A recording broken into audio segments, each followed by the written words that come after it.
Akal Halal Yahba Shimi Shai. Double honors to the apostles of GMS. Honest you brothers that be pushing this truth in sincerity throughout the four corners of the earth. Okay, this is going to be a rather exhaustive exercise that I'm going to try to do to the best of my ability. Basically, what I've tried to do is put together all the research that I had done for the time when the Assyrians and the particular kings that were in Israel were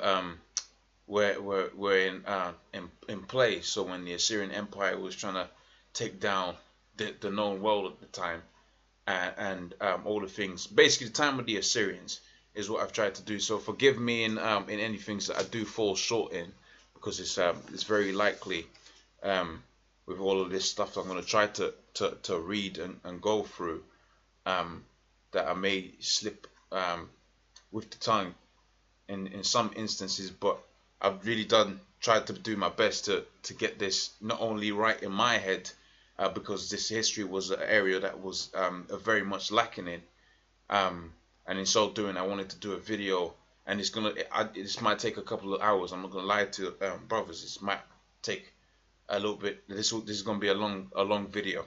All right, I'm not a big fan of doing long videos because you lose a lot of people in the process of doing so. But this could easily take a couple of hours to go through the information that I'm going to be reading, which I've got on my desk, because I've made notes that are associated to those this information, this history, hopefully history, as opposed to his story, that I'm going to be hopefully bringing out. So without much further ado, I've divided the time of the Assyrians into three portions. I've got the portion dealing with Jerusalem, which I'll in fact I'll leave the portion dealing with Jerusalem after. I'll start off with with what was happening out there in Samaria, in the kingdom of dealing with the northern kingdom with Latin speaking tribes. Our southern kingdom, Jerusalem, I'll deal with on the second part of this, and the latter part is going to be dealing with the Assyrian kings. Now, when we're dealing with the scriptures, I'll be referring to the scriptures, but it will probably be the same scriptures. So that repetitious process should help you to get it, and it's going to certainly help me when I was doing it. And when you're seeing it from the aspect of Jerusalem, and then you're seeing it from the aspect of Samaria, and then you're seeing it from the aspect of the Assyrians, and when you're repeating all of the same scriptures, you get a fuller. I certainly got a fuller understanding of what was going on there at the time, seeing it from those different standpoints, as it were. So I'll start off with the kingdom of Israel.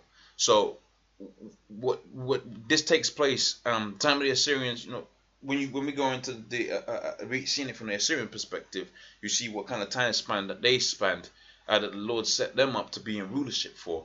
But dealing with the kingdom of Israel, okay, this takes place. We'll start off with the man Pekah. All right, is it Pekah? All right, so we'll start off with the man Pekah. All right, then we go to Salakia. That's a misnomer. We'll start off with the man. Bear with me. I isn't doing myself any services in the way I've ordered these things.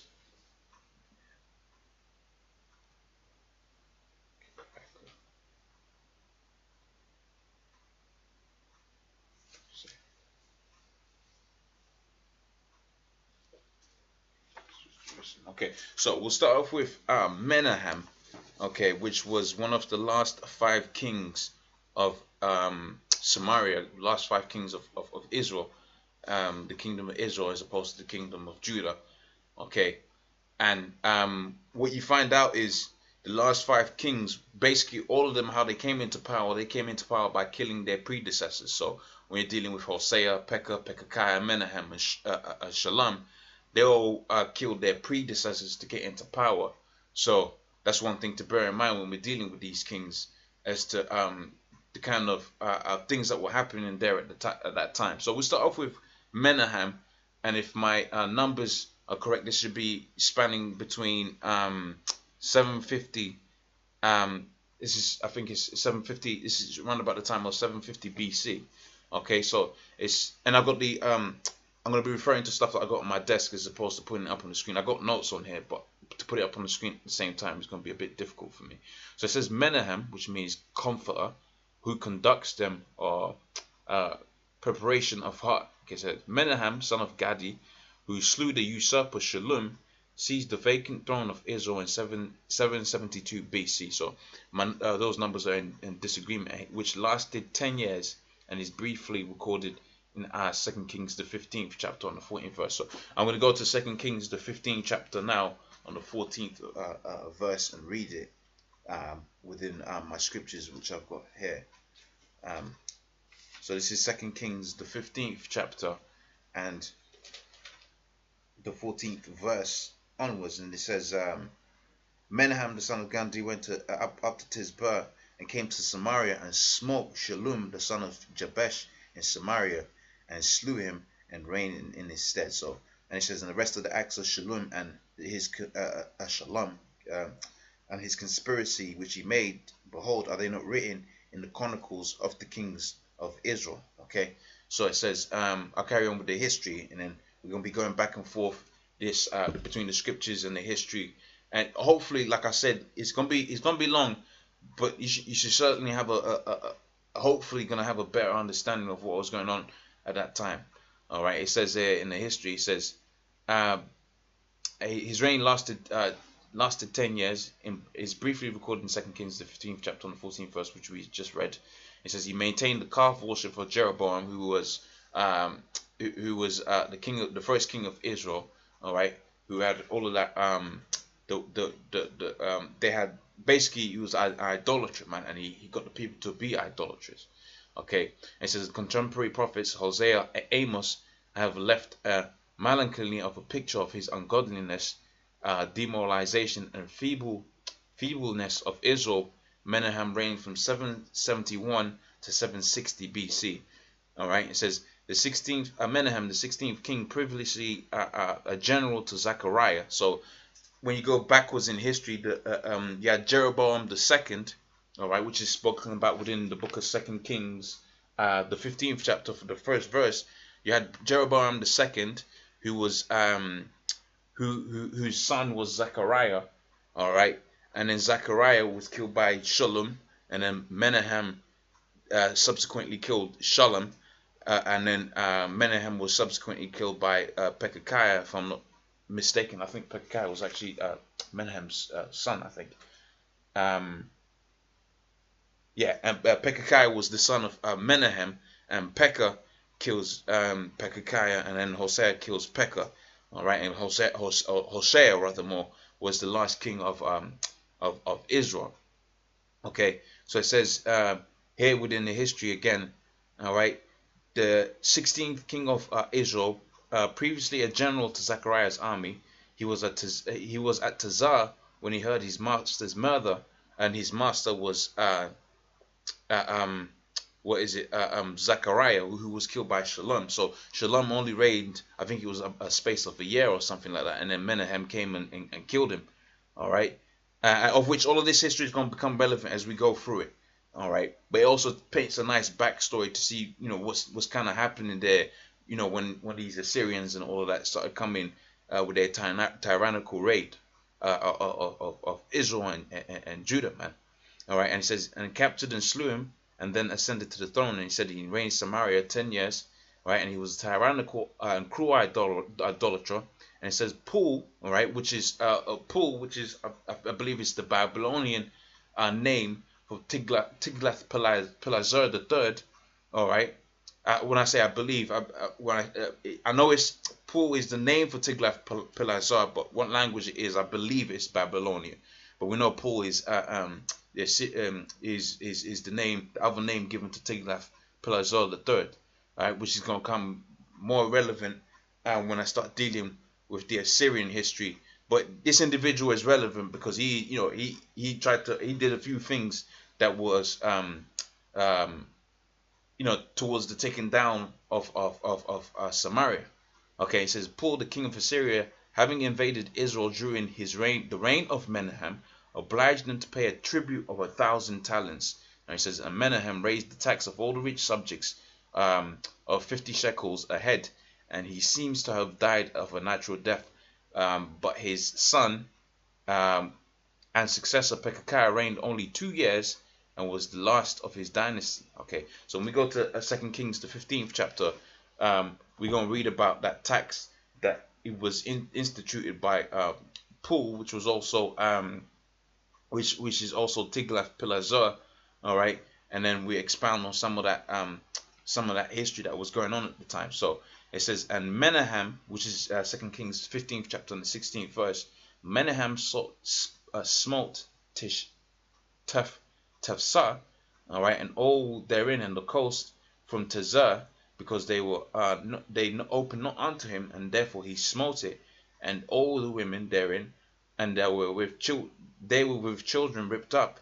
And in the 9th and 13th year of Azariah, king of Judah, began Menahem, the son of Gandhi, to reign over Israel, and he reigned 10 years in Samaria, and he did that which was evil in the sight of the Lord, and departed not all his days from the sins of Jeroboam the son of Nebat. And Paul, the son of the king of Assyria, which we know as Tiglath-Pileser, all right, it's an important individual in this whole historical picture I'm trying to paint. Okay, and Paul, the king of Assyria, came against the land, and Menahem gave Paul, right, he paid him off to not come up against the land, in other words. Okay, and Paul gave him 1,000 talents of silver, and that his hand might be confirmed, that his hand might be with to confirm the kingdom in his hand. It says, and Menahem exacted the money from Israel, and even all the mighty men of wealth, of each 50 shekels of silver, to give to the king of Assyria. And so the king of Assyria turned back and stayed not therein in the land. So Tiglath-Pileser, all right, this was the first. I believe this is the first instance that you had this interaction between the king of Assyria and one of the kings of Israel. And at this time, he accepted the payment of 1,000 talents of silver, all right, which was that was a hefty payment. And when we read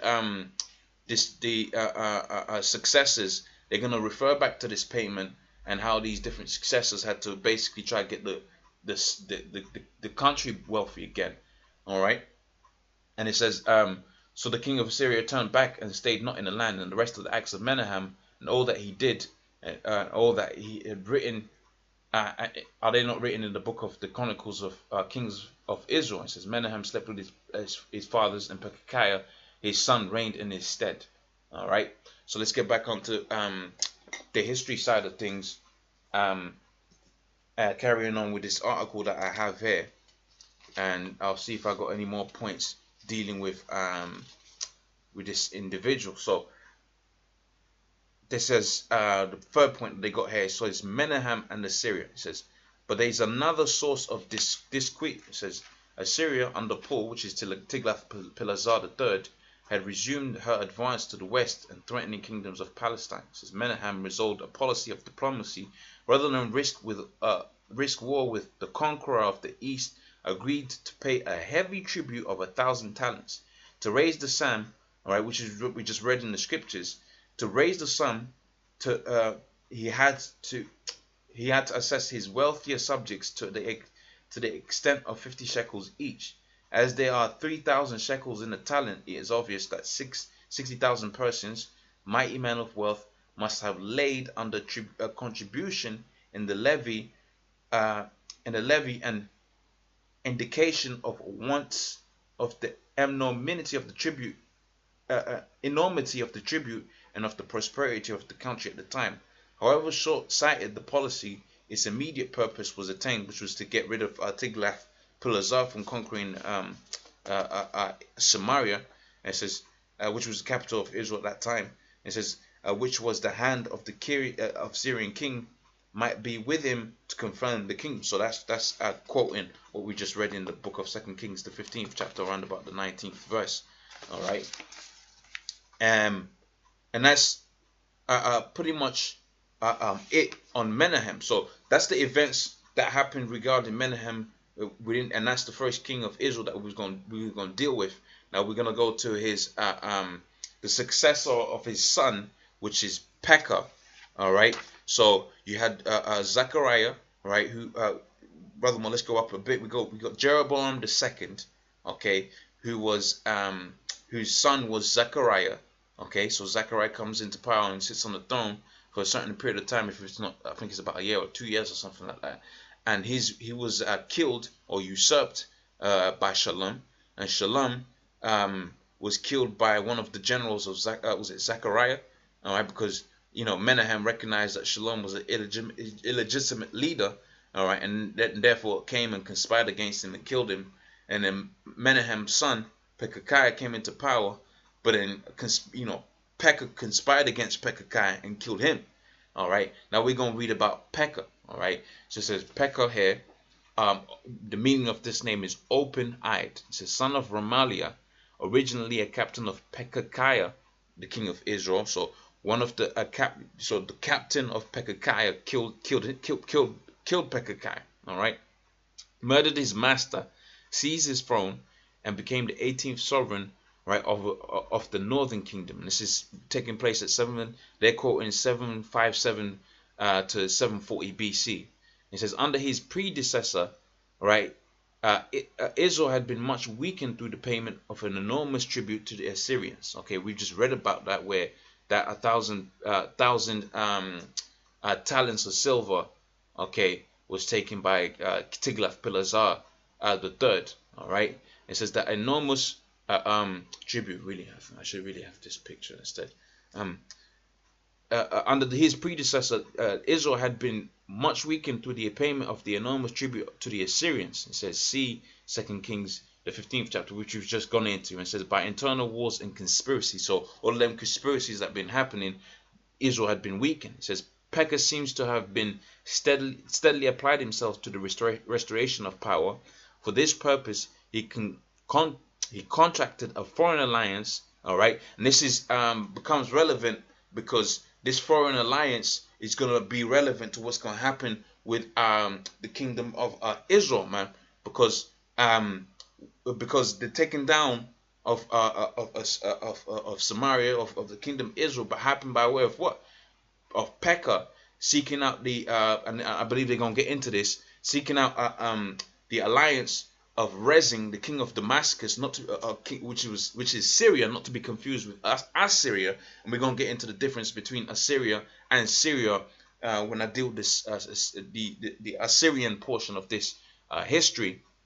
Okay, so Pekah went out there to the to Rezin, the king of Damascus, and basically he was looking to help so that they could do what? They could have a war against Jerusalem and win. But what happened was Ahaz, when we go deal with the history, the king Ahaz basically paid Tiglath-Pileser, I believe it was still in power. He paid him off again with the treasures of the temple.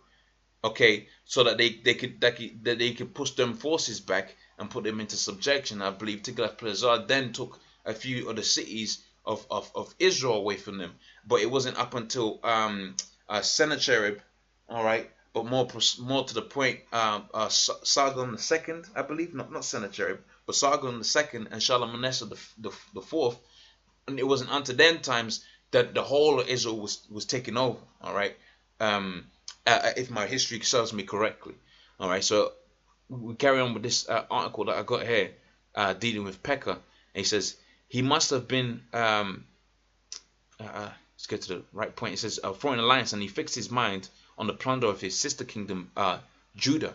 It says he must have made the treaty with the proposed.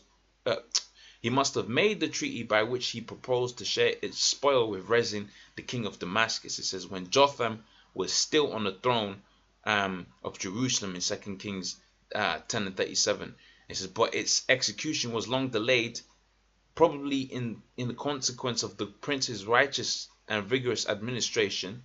All right. When, however, his weak son Ahaz succeeded to the throne of David, the Allies no longer hesitated but entered upon the siege of Jerusalem.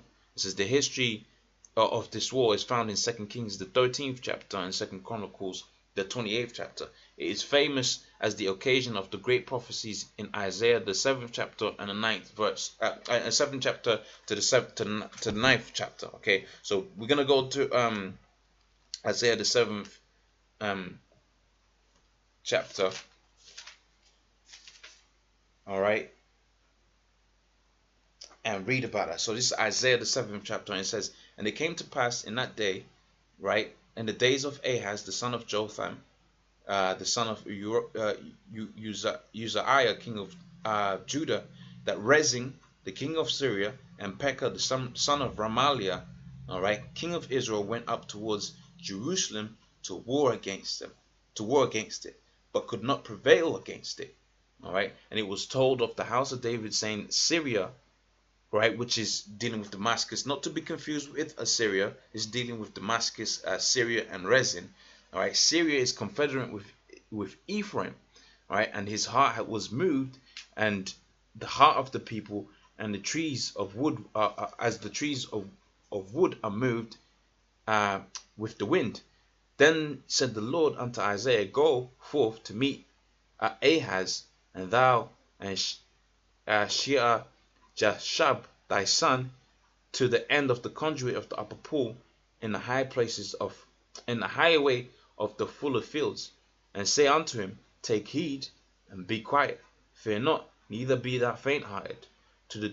For the two tails of these smoking brands, for the fierce anger of Rezin with Syria, and the son of Remaliah, which is the son of Remaliah. We know the son of Remaliah is Pekah, who was the usurper to Pekahiah. All right, his own master. All right, it says, because Syria, Ephraim, the son of Remaliah, have taken evil counsel against thee, saying, Let us go up against Judah and vex it, and let us be a breach therein for us, and set a king in the midst of it, even the son of Tabail. And thus saith the Lord, it shall not stand, neither shall it come to pass. Because it was not time yet for it wasn't going to be time yet for it wasn't time yet for Judah to be taken down. All right, which Yahweh Shimi Ratas, I get to deal with that history when I move on from this point. Once I've done this video, I hope to do the Babylonians, and I've been using the stuff that we've been doing at the camp as a reference material, and through the Spirit I've been trying to build upon that information to get what we have here. It's of edification, it's of use, and there's no leaven. Okay, because as you know, as history has served us, as history has told us, there's certain guys that come into this thing, all right, and you know they start pushing their own doctrine. That's not what I'm trying to do. I'm merely just trying to add colors to the stuff that I feel, you know, I'm not quite good at. And Yahweh Shimon Shayaratas, I've actually done it correctly, as opposed to pushing out their leaven or anything like that. All right. So this is Isaiah 7:7. It says, And thus saith the Lord, it shall not stand, neither shall it come to pass. For the head of Syria is Damascus, and the head of Damascus is Rezin. And within 65 years shall Ephraim be broken. And I believe that's the 35-year gap, if I'm not mistaken, 35-year gap until Tiglath-Pileser took him down. The Assyrians took him down. It says, and the head of Ephraim is Samaria, and the head of Samaria is Remaliah. And if you will not believe, surely you shall. If you will not believe, surely you shall not be established. Moreover, the Lord spoke unto Ahaz, saying, Ask thee a sign of the Lord thy power. Ask it in the depth or in height. But Ahaz said, I will not ask, neither will I tempt the Lord. And he said, Hear ye now, O house of David, it is a small thing for you. Is it a small thing for you to be weary, men? But will ye weary the Most High also? Therefore the Lord shall give thee a sign, and behold, a virgin shall conceive and bear a son, and you shall call his name Emmanuel, which is dealing with Yahushua. So these prophecies, man, this history, when you read it, it can flip time, man. Okay, you might be reading down and it's dealing with the Assyrians and the Syrians, and then it'll flip time into something in the future, because that's dealing with Isaiah 7:14 is dealing with Yahweh Shai, man. As far as I understand the scriptures, uh, um, but but like I said, that, you know, especially the Book of Revelations, man, that goes back and forth in time, man, and that's what catches these different heathens out when they're trying to get into the scriptures, because they don't really understand those scriptures. Them scriptures don't resonate with them, for them to move back and forth in time spans, like the men at GMS do, man. All right, so let me pick up some more points here, that of interest within the book of Isaiah, the 7th chapter. So I think this is 17th verse. It says, "And the Lord shall bring upon thee and upon all thy people and upon thy father's house the days have not come from the days that Ephraim departed from Judah, even the king of Assyria. And it shall come to pass in that day that the Lord shall hiss for thee the fly that is at the utmost parts of the rivers of Egypt, and for the bee that is in the land of Syria." So pretty much, I think I got all the points that I would. I'll read the eighth chapter too. I won't read the 9th chapter, but I'll read a bit of the 8th chapter in Isaiah, the 8th chapter, because it's relevant to what we're dealing with here. So it says, Isaiah 8:1. "Moreover, the Lord said unto me, Take thee a great roll and write it with a pen concerning Mahasha'al Hashbaz.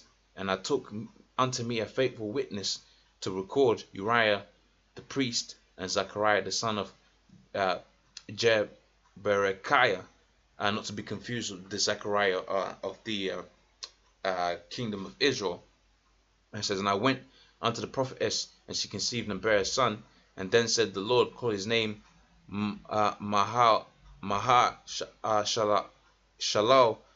Hashbaz." It says, before the child shall have knowledge to cry, My father, my mother, the riches of Damascus and the spoil of Samaria shall be taken away before the king of Assyria. Okay, let's just read it again. It says, "For the riches of Damascus, all right, and of Samaria shall be taken away of the king of Assyria." All right, which was going to happen as a result of this conspiracy that Pekah, the king of Israel, and Rezin, the king of Damascus, had conspired together against Jerusalem with. And we're going to see all of this in reverse as well. We're going to see this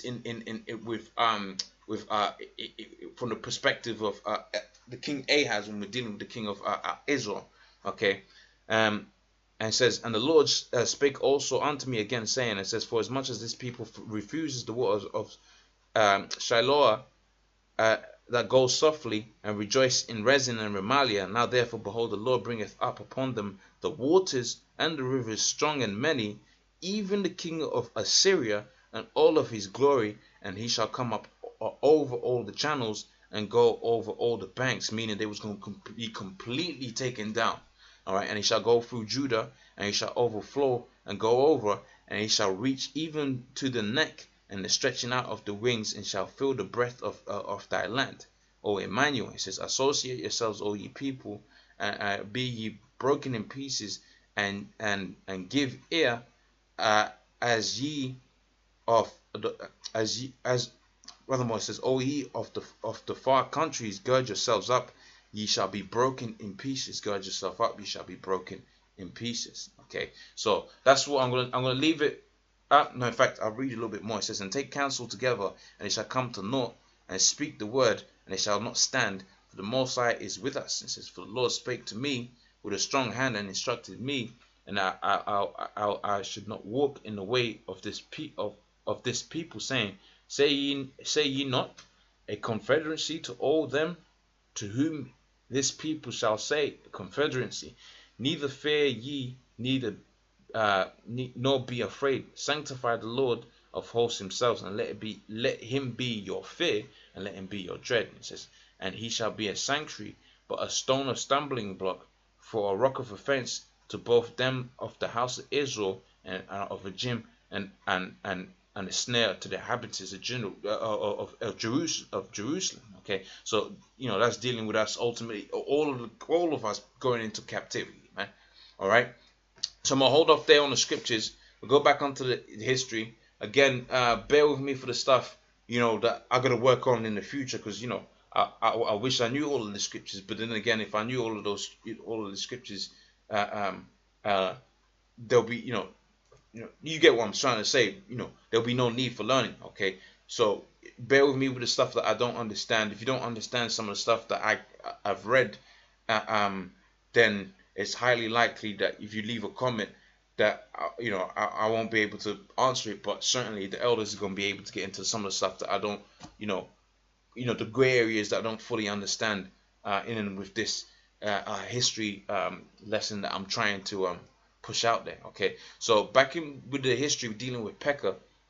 All right, so it says, and he must have had a treaty that was proposed to share his spoil with Rezin the king of Damascus, where Jotham was still on the throne of Jerusalem. 2 Kings 10, the 37th chapter. But its execution was long delayed, probably in the consequence of the prince's righteous and vigorous administration. 2 Chronicles, the 27th chapter, on the first verse, it says, when, however, his weak son Ahaz succeeded to the crown of David, the allies no longer hesitated, but entered upon the siege of Jerusalem. All right, the history of the war is recorded in 2 Kings, the 13th chapter, 2 Chronicles, the 28th chapter, and it is in a famous occasion of great prophecy in Isaiah, the 7th chapter to the 9th verse, of which we've touched on a bit of those. Like I said, bear with me with those stuff. It's not something I've seen. It's not something I've recently seen a breakdown for. So there's definitely areas of that need more work.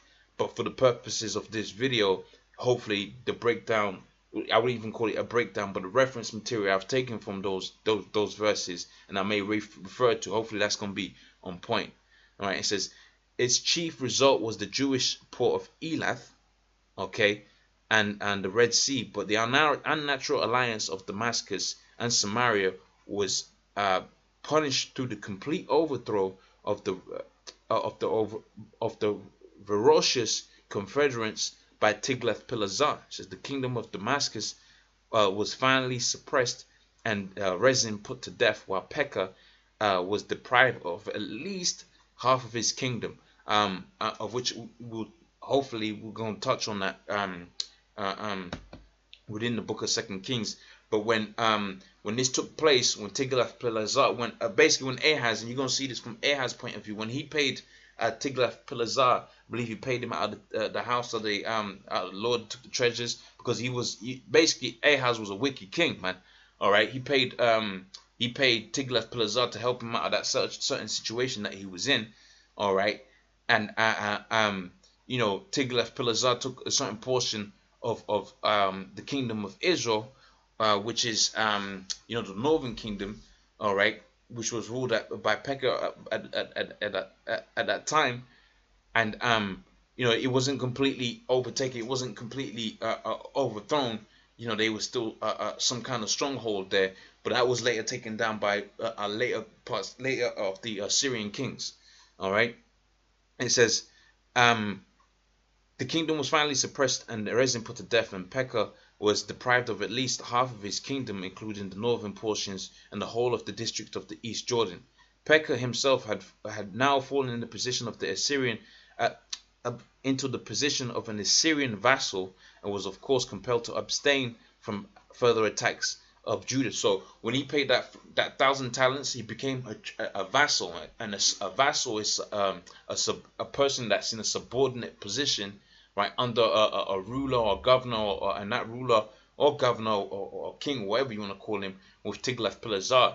And I believe when you link up all of the history, it was when there was a change in hand in kings when.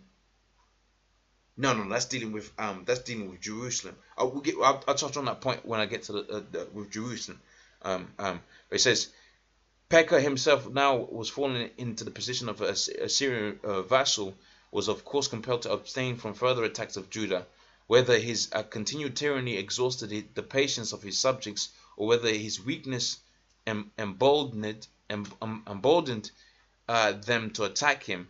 It's not known, but from one or another cause, Hoshea the son of Eli conspired against him and put him to death. So Hoshea, which is going to be the next king of Israel, which is going to be the next piece of information I'm going to be dealing with now, basically killed him off as well. As the, unlike Pekahiah, who was the son of Menahem, Pekah, who was the predecessor to Hoshea, right, killed Pekahiah. All right. So this is now dealing with Hoshea, the king of Israel. All right. It says Hoshea, right, he became king through a conspiracy in which his predecessor Pekah was killed. It says the Assyrian king Tiglath-Pileser III claimed to have made Hoshea king, and Hoshea paid an annual tribute to him. Right? And it says after Tiglath-Pileser had died, 727, Hoshea revolted against Shalmaneser, who had invaded Israel, and took Hoshea prisoner and besieged Samaria. And when the city fell 3 years later, so when after Tiglath-Pileser's death in 727, Shalmaneser, his son, took hold of, became the king, all right, and he besieged Jerusalem 3 years. All right, it says, and the city fell 3 years later, and many of the Israelite citizens were deported to Assyria, and the Assyrians ruled in Israel. Now, I actually believe that Shalmaneser did the besieging, okay, but I believe it's Sargon the second, who was his brother, who looked at his brother as being weak, man. Right, basically took him out of power, and he became the one that took Israel all the way to Assyria, man, to be slaves. Now, whether that's on point or not on point, I'm not really trying to push that. I'm really not fussed whether it was Shalmaneser and Sargon II. The point of the fact is, we was taking, the kingdom of Israel was taken into captivity by way of the Assyrians. All right, so this is another piece of history dealing with and this is a bit more exhaustive, okay, and this is it says Hoshea, son of Elah, all right, the 19th and last king of Israel. All right, the time was of a social revolution of dynastic change. One of the last 5 kings, 4 had met their death by violence. Hoshea himself was one of these assassins, as that's spoken about within 2 Kings, the 15th chapter and the 30th verse, and says the nominee of Tiglath-Pileser III, whose annual reads, Pekah I slew, Hoshea I appointed over them. And it's going to show you, man, Israel was in complete under subjection to these heathens, man, because they were doing all of that idolatry. So the Most High gave them over to these damn heathens, man. All right, it says, and though called king, Hoshea was just really a satrap of Assyria, and he held his appointed only during good behavior. It says the realm which he administered was but the shadow of the former itself. Because remember, before that, we spoke about Tiglath-Pileser when Pekah was king. All right, Tiglath-Pileser basically took down certain parts of Israel, but he didn't really take all of it down. Okay, and I think it says here, in fact, it says Tiglath-Pileser had already carried away into captivity the northern tribes of Zebulun, Naphtali, Asher, and Dan. And he says, and also 2.5 tribes of the east of Jordan. That's 2 Kings, the 15th chapter and 29th verse, which I shall read for you right now. So this is 2 Kings 15, and I'll start from where we left off, which was around about the 23rd verse, and read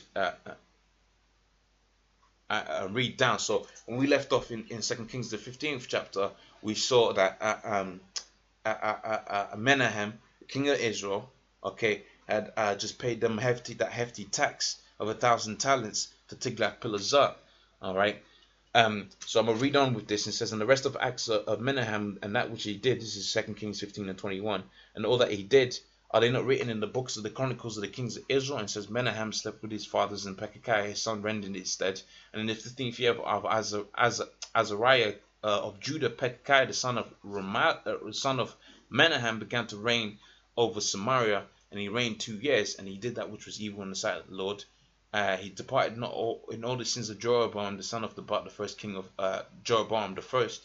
It says, and Pekah the son of Remaliah, a captain of his, conspired against him and smote Samaria in the palace and the king's house, and with Agab and Ariah, and with the 50 men of the Gileadites, and he killed him, and he reigned in his room. It says the rest of the acts of Pekahiah and all that which he did, behold, are they not written in the books of Chronicles of the kings of Israel?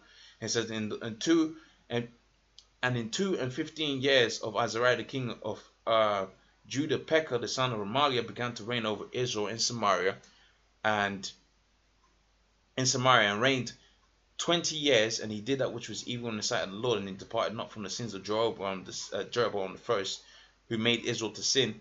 In the days of Pekah, right, the king of Israel, Tiglath-Pileser, king of Assyria, took Ijon, Abel Beth, Maacah, Janoah, Kadesh, Hazar, Gilead, Galilee, and the land of Naphtali, and carried them away captives. It says, Hoshea the son of Eli made a conspiracy against Pekah the son of Remaliah, and smote him and slew him, and reigned in his stead in the 20th year of Jotham, the king of Jotham the son of Uriah, king of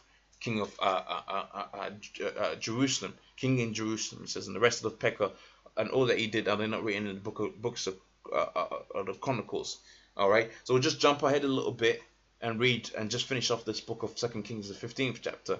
It says, and the second year of Pekah the son of Remaliah, the king of Israel, began Jotham the son of Uzziah, king of Judah, to reign.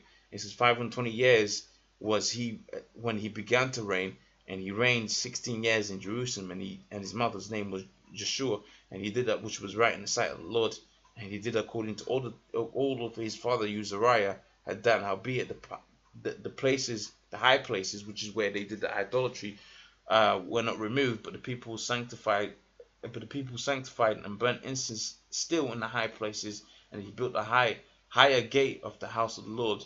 Now the rest of the acts of Jotham's and all that he did, are they not written in the books of Chronicles of the kings of Judah? And it says, and in those days the Lord began to send against Judah Rezin and the king of Syria. So it's kind of shifting time. So when you can't really read it. The end of the chapter could be referring to the beginning of the chapter, because it's dealing with the history that was happening in Judah, and the history that was happening in the kingdom of Judah, and the history that was happening in the kingdom of Israel.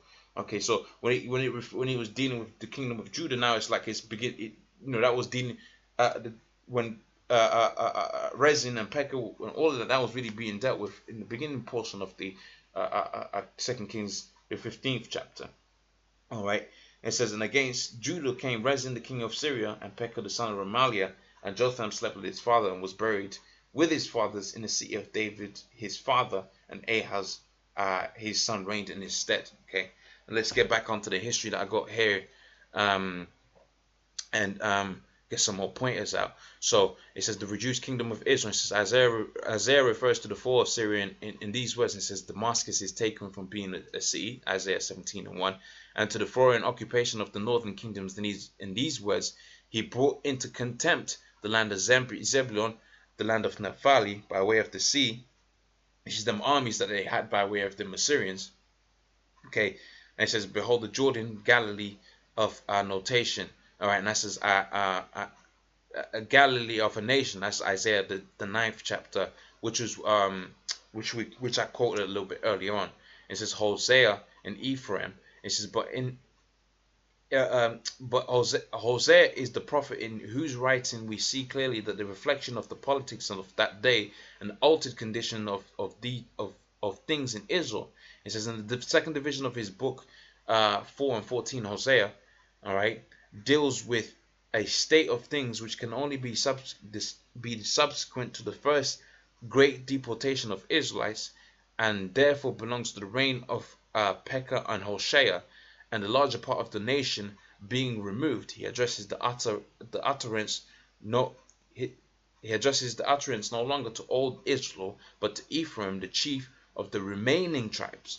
This name he uses 35 times, though not to the total exclusion of the term Israel in 11:1. So really that's irrelevant, but I'm going to just read this point. It says, Ephraim is joined unto idols, let him alone. And that's quoted in Hosea, the fourth chapter, and the 17th verse. Okay, and it says, Ephraim shall say, what have I to do any more with idols? That's 14 and 8, showing that the prophet's estimation and idolatrous worship as associated with the golden calves of Dan and Bethel lay at the root of the nation's calamity. So what they're basically trying to say here is what we the prophecies that we went through at the camp. We refer to the videos that I'm using as reference material, namely on GMS Fear the Most High page. You see the video when we're dealing with the prophecies dealing with Assyria, that we go through the different prophecies, and they fell down because they were dealing with all of them idolatries. But then subsequently Judah, by way of the Babylonians, were taken down because they were dealing idolatrously or adulterously, depending on which way you want to look at the wicked acts that we was doing. And that represents really the times that we're in right now, because we've been all worshiping all kind of different gods and of wood and stone as prophesied within the scriptures. But now everybody's turning back onto Yahweh Shem Shai, and there's going to be power and weight, and the end result of that is the elect men of the Lord being sealed and us being taken out of this kingdom that we're in right now, man. All right. So you see if there's any more points that are of relevance here. So I'll jump to the fall of Samaria, which they're quoting here as 721. In fact, it's quite a bit in there, Okay, bear with me.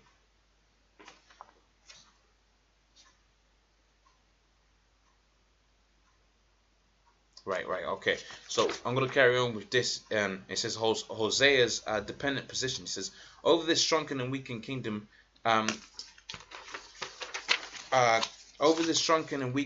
corresponding generally to the Samarian district of the New Testament, Hosea was placed as a viceroy of foreign power. All right, the first official year of his governorship was 729, though he may have been appointed a few months earlier. It says Tiglath-Pileser died in 727, and so 3 years after, so that 3 years tribute was probably paid to Nineveh. There was, however, a political party in Samaria which ground down to by cruel exaction was for making alliance with Egypt, and hoping that in the jealousy and apathy of the two world powers, it might find some relief of measure of independence. That's why it says within the scriptures, within the book of Isaiah, woe unto them, let's go down to Egypt and seek Egypt for help, because that was dealing with the two so-called world powers that was really in a stride then. The Egyptian kingdom, because I believe one of these pieces of history is going to refer to the king Saul of Egypt, who one of these who was in power at the time, and those were the two superpowers at the time, man. But when you put it down into modern day terms and into prophetic sense, man, that applies to them Kemetic dudes, man, because they seek them at the feet of these dead Hamites, and they seek help from these so-called gods, man. But these are just some dead Hamites, man. No, a Hamite is funky and dead when he's alive. How much less he's gonna do for you when he's in the dust, man. Okay, excuse me. So I'm gonna read on with this history. It says Hosea himself, a prophet of the north, allows us to see beneath the surface of the court life in Samaria. It says they call unto Egypt and they go to Assyria. All right, Hosea 7:11, and again they make a covenant with Assyria. All right, and oil is carried into Egypt. Hosea 12:1, and it says this political duplicity, from which it was the king's prime duty to save his people, and probably took his took its origin about the time of Tiglath-Pileser's death in 727. So them taxes that he was paying to the Assyrians, he wanted to get a certain when Shalmaneser the fourth, was it the fourth or fifth? Get this exact. Bear with me. It was Shalmaneser the. I'm reading it down. Bear with me. Shalmaneser the fifth. Shalmaneser the fifth. When he came into Shalmaneser the 54th. Well, there's some. Well, Shalmaneser came into power. Basically, he reigned, for a certain period of time. See, I lost my damn train of thought now. Nevertheless, let me just carry on with this because I lost my train of thought. The point I was trying to make. It says that that event either caused a prompted, when I remember now, because Tiglath-Pileser had died. He left his two sons, Sargon and Shalmaneser. Okay, and then you had it to where whenever a king, there's a transfer of kings from the father to the son, you're always gonna have some ruckus, man. They're gonna try to see if the son has got the same democratic fortitude as the father. Okay, but so they're gonna try certain things, and one of those things that Israel tried to do was not paying them taxes that they were supposed to be paying, and as a result, you had the Assyrians go roll up heavy up against them. All right, so it says on the it says a large passage of the quantities of oil southward rode a object lesson to be read of all men. It says one of the actions of Shalmaneser, who is Shalmaneser the fourth, they quote in here, all right, who is the Shalmaneser of the Bible, 2 Kings the 17th chapter, 2 Kings the 17th chapter, and 2 Kings the 18th chapter. Hoshea would seem to have been carried or sent an annual tribute for 726 to the treasury of Nineveh. Okay, that's 2 Kings the 17th chapter. So we're gonna read that. All right, so 2 Kings the 17th chapter. All right, and I'm gonna start from the top. It says, in the 20th year of Ahaz, king of Judah, began Hoshea the son of Elah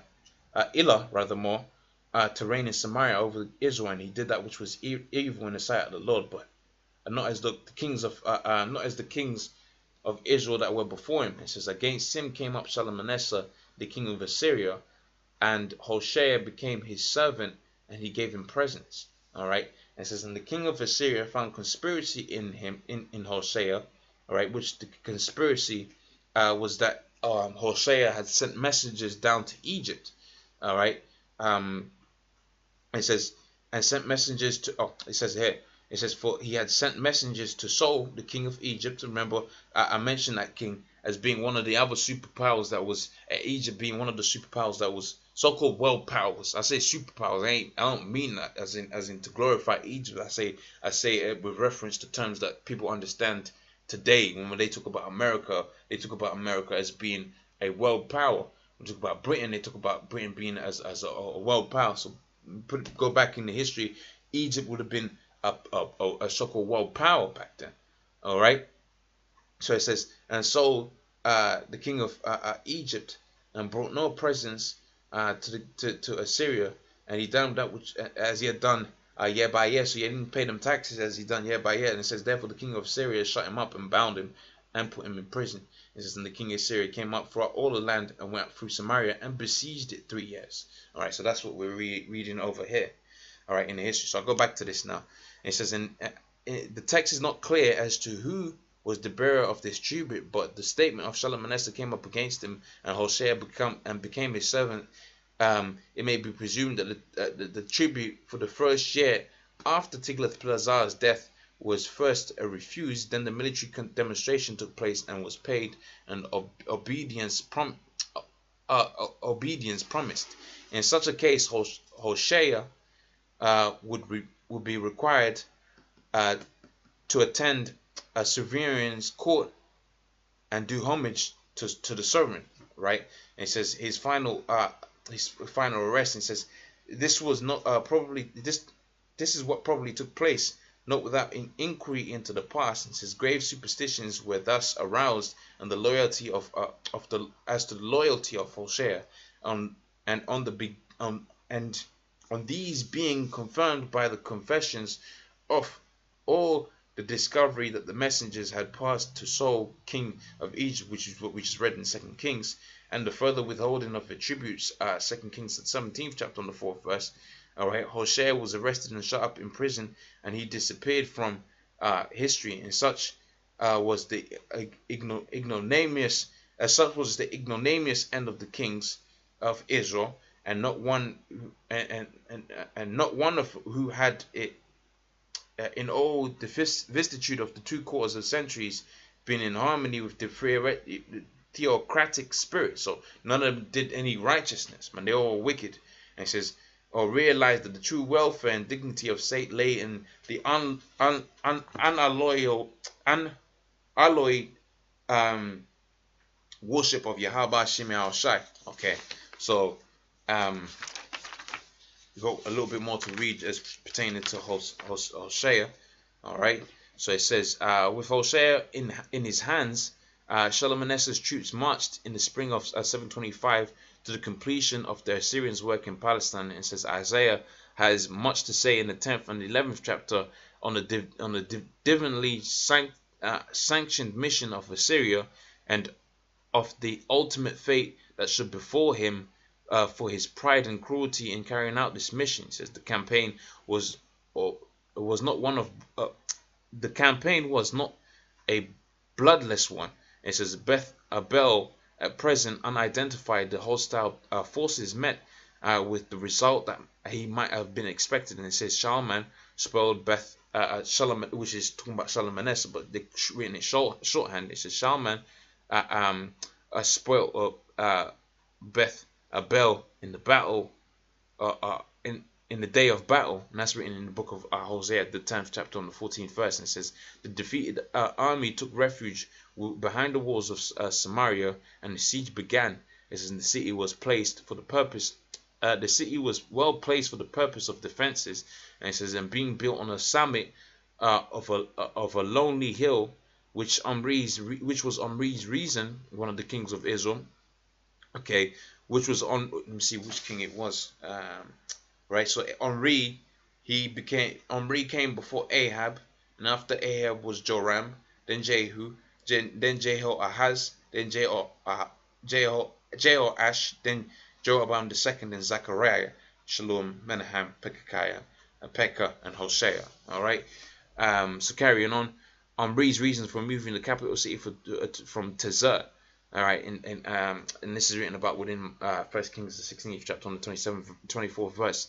It's probably during the continuance of the siege that Isaiah wrote his prophecy, "Woe to the crown of the pride of the drunkards of Ephraim," Isaiah 28th chapter, and it says, in which the hill of Samaria is the coronet walls, is compared to the diadem of flowers worn in the scene of revelry, which should fade and die. It says Micah's eulogy of the fall of Samaria, Micah the 1st chapter, has the same topographical note. All right, which I'll read. I'm going to read the book of Micah right quick. All right, bear with me. Just open up Micah. Okay, so this is Micah 1.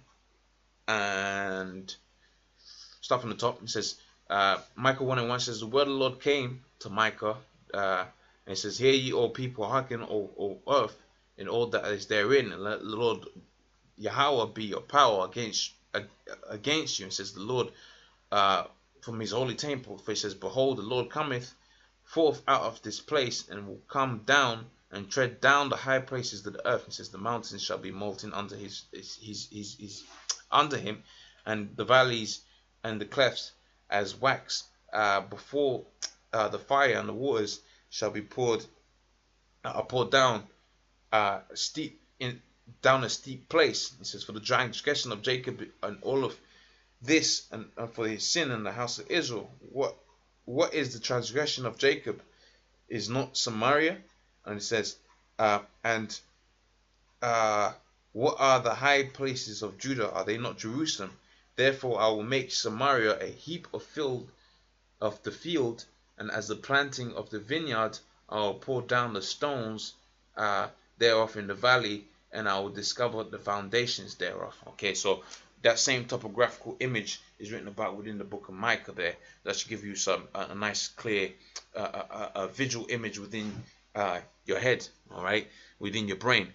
So this is the fall of Samaria, 721. It says Shalmaneser's reign was of exactly 5 years, all right, from December 727 to December 722, and it says, and the city fell in the first month of his successor, which the successor was Sargon the second. It says, and it says, in the history of this fall is summarized in Sargon's great Kor Sabad in the inscriptions, and these words: Samaria I besieged and I captured. And it says, of her inhabitants I carried. And it says, 50 chariots I collected, and the rest of the property I caused to be taken. Okay, so that concludes the portion of Israel's history, which is the first third of our history. I told you this was not going to be straightforward as other videos I usually like to do. And the second piece, we're going to see it from, we're going to see it from the perspective. Let's just make sure this is still recording. All right. Yeah, so that's still recording. So it's been an hour, so it's not too bad. All right. So we're gonna see this with the perspective, in the perspective of Jerusalem now. All right. And the boys that were the kings, furthermore, Shalakia, the kings that were in Jerusalem, and what was happening there. So much of the same scriptures are going to be quoted. I'll try not to repeat scriptures, and they'll be right. This is going to be all right because this just deals with two kings, that of Ahaz and Hezekiah, and just to give you an idea of where they sit in terms of the timeline of the kings of Judah. The last king of Judah was Zedekiah, Joachim. I'm going backwards. This is Joachim. All right, brother-in-law Zedekiah, Joachim, Joachim, Jehoahaz, Ammon, Manasseh, Hezekiah, and Ahaz. Okay, so that's where we are. And his predecessor was Jotham, as we quoted a little bit earlier on. So we start off with Ahaz, and we go to Hezekiah, and you're going to see a few things happening there that are of note. So we've seen the fall of Samaria. Let me not cover up the microphone, that's not going to really help. We've seen the fall of Samaria by way of the Assyrians. Now we're going to see what was happening in terms of Samaria and the Assyrians, and the Assyrians trying to take down Jerusalem as well. And we can see that they didn't succeed rather. The Most High killed them, and really did that as well for taking down Israel. So that's how it's going to be for our enemies, man. You see how Esau's out there proud, and because he took us down as a people. Lord's going to do the same thing Lord's going to do the same thing for us in terms of with respect to Esau, because Esau has taken us down as a people, but we know certainly that the Most High will punish Esau for taking us down, man. Okay, so without much further ado, we start with Ahaz now. So it says, Ahaz, the 11th king of Judah, son of Jotham, reigned in 741 to 726. This is their numbers, okay. To really get these numbers and to understand them and align them, it'll take too much time. So I'm just going to quote their numbers, all right. It reigned in 741 and 720 to 726, right, about 16 years. And that at the time of his ascension, Rezin, the king of Damascus, which we had read about already, Rezin, the king of Damascus, and Pekah, the king of Israel, had recently formed a league against Judah, and they had proceeded to siege Jerusalem. It says, upon this Isaiah hasted to give advice and encouragement, and the allies failed to attack Jerusalem. And he quotes Isaiah the 7th chapter, the 8th chapter, the 9th verse, which I quoted earlier and read 7 and 8. It says the allies inflicted a most severe injury on Judah by the capture of Elath. Okay, so when they did that, they captured Elath. This is a flourishing port of the Red Sea, right? Which the Philistines invaded in the west and the south. It says this is recorded in the book of 2 Kings, the 16th chapter. I'm pretty sure I read it in the book of 2 Kings, the 16th chapter.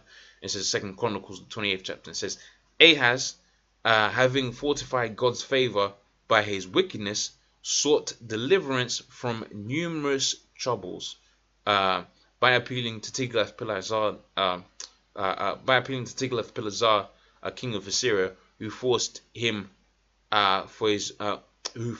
from his formidable enemies. It says, but Ahaz had to purchase his help at a costly price. He says, became a tributary to Tiglath-Pileser. He says he was weak, a gross idolater, and he sought safety in heathen ceremonies by making his sons pass through the fire for Moloch. So he killed at least one of Hezekiah's brothers by way of worship of Moloch.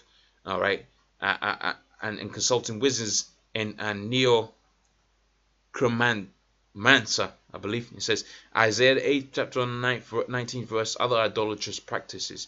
It says 2 Kings the 23rd chapter and the 12th verse. His only service was the introduction of the sundial, and he died at the age of 36, but was refused a burial with the kings of his ancestors. And that's recorded within the book of 2 Chronicles, the 28th chapter and the 27th verse. Okay, so just bear with me a second here. Let's see where we're at in the book of Second Kings.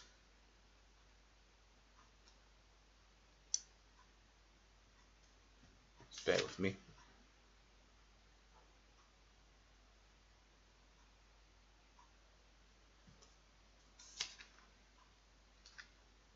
Right, so if we go to it's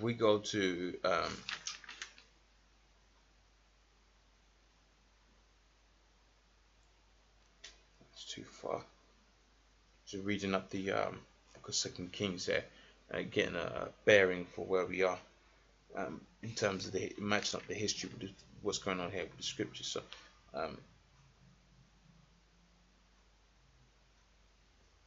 so we are in 2 Kings, the 16th chapter.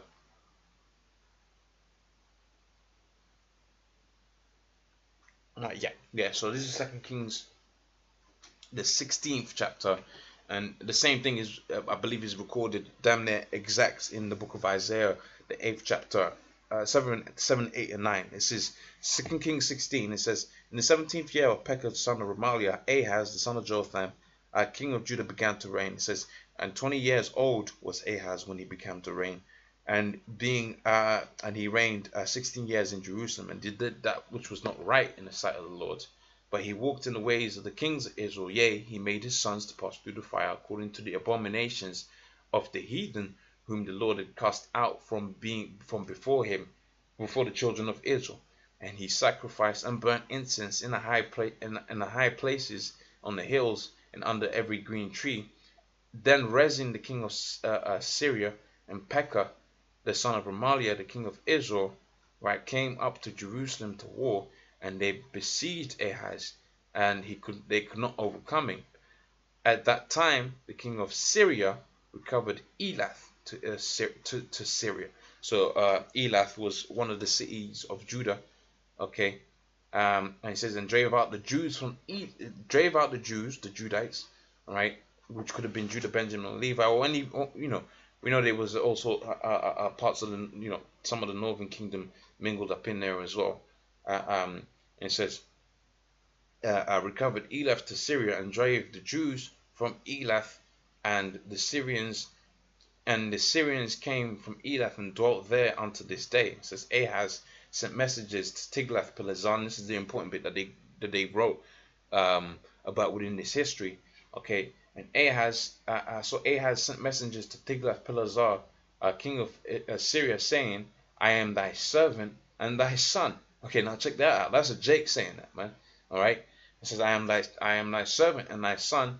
Come up and save me out of the hands of the king of Assyria and out of the hand of the king of Israel, and rise up against me. And Ahaz took the silver which was found in the house of the Lord, and in the treasures in the house, and in the treasures of the kings of the house, and sent it for a present to the king of Assyria.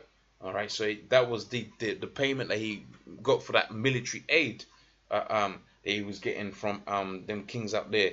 All right, to help him against that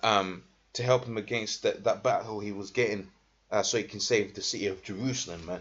Okay, and it says, and the king of Assyria hearkened unto him, for the king of Assyria went up against Damascus and took it, and carried away the people of captive of Kir, and slew Rezin. It says, and the king Ahaz went to Damascus to meet Tiglath, and the king Ahaz went to meet Tiglath-Pileser, king of Assyria, all right, and saw the altar which was at Damascus. And the king Ahaz sent Uriah the priest and fashioned the altar and the pattern of it and the workmanship of it.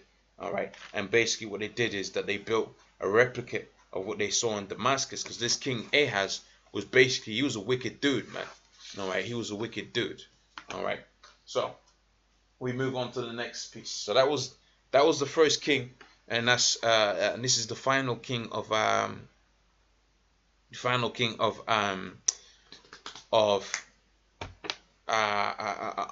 Judah, with this whole thing of Israel in question, with a whole thing of Assyria in question.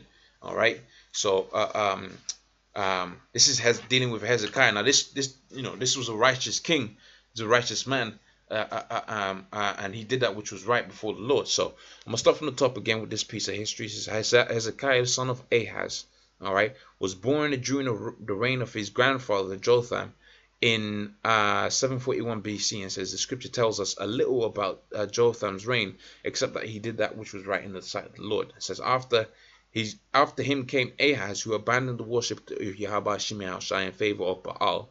Spoken about in 2 Kings, 16th chapter on the 16th chapter, the 2nd verse, 2 Chronicles 28 and 2. And it's even going so far as to sacrifice at least one of Hezekiah's brothers in the fire. And that's 2 Kings, the 16th chapter on the 3rd verse, which we've read. It says, threatened by attacks from the Armenians, Israelites, Edomite, and Philistines, 28 and 17 forces, which resulted in the death of another of Hezekiah's brothers, 28 and 7, Ahaz made a decision that would have far-reaching consequences for his descendants. He made himself a vassal, which is a subordinate position under the king of Assyria. All right, and that's spoken about within 2 Kings, or 16th chapter and the 7th verse, which I've just read. And it says his actions solved his short-term problems, but according to the writers of Kings, at least, but further undermined the worship of Yahweh Shai. All right, and it says, while he was visiting the new sovereign at Damascus, he saw an altar that fascinated him. On his returning to Jerusalem, he duplicated and made and set up the temple, and set up the size of the and set aside the traditional furniture in its favor rather more. And this is 2 Kings, the 16th chapter, the 10th verse, which we just read. And Ahaz removed some of the symbols of his power from the temple, 16 and 18, and it says, in many ways Hezekiah stands in stark contrast to that of his fathers, but at times his father's political practices and influence his own decisions. It says Hezekiah came to the throne 9 years after the Assyrians swept away the northern kingdom. And it says Hezekiah was implicated in the rebellion against Assyria in 712 BC, but may have just been an innocent bystander. It says, in any event, Judah did not share the same fate as Philistine, the city of Ashdod, which fell to the army of Sargon II to put down the uprising. Because remember, when Shalmaneser and Sargon came into power, which Shalmaneser reigned that 5-year period, and then his brother, I believe, when we read the history dealing with the Assyrian kings, you find out that Shalmaneser and Sargon are brothers, but Shalmaneser really didn't respect his brother, so he usurped him, and he became in power. But really, when they came into power, after Tiglath-Pileser, them different countries that Tiglath-Pileser had under subjection, they began to rebel. All right. So it says, and that's spoken about within Isaiah the 28th chapter, and the first verse, the putting down of them different uprisings. It says the following advice of Isaiah did not trust in Egypt for help. Isaiah 20 and 2. It says the king bore the rule of the Assyrian until 705, until the ascension of Sennacherib to the Assyrian throne sparked another widespread revolt. And Sennacherib is the son of Sargon II. All right. It says to the throne inspired a widespread revolt. So let's read about that in 2 Kings, the 18th chapter, right quick. Okay, so this is 2 Kings.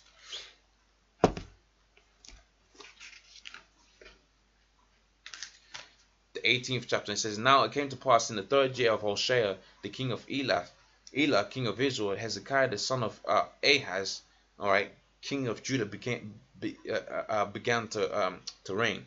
All right, and he was 25 years when he began to reign, and he reigned 29 years in Jerusalem.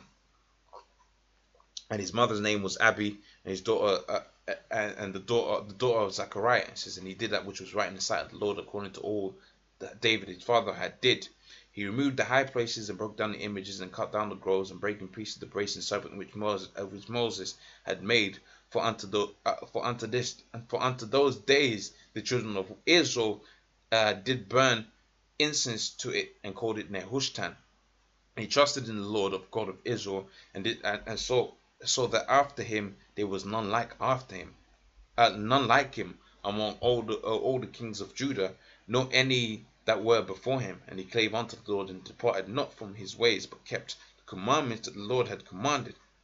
And the Lord was with him, and he prospered whithersoever he went. And he rebelled against the king of Assyria, which was Sargon. I want to say Sargon II, but really I think it's Sennacherib, who was the son of Sargon II.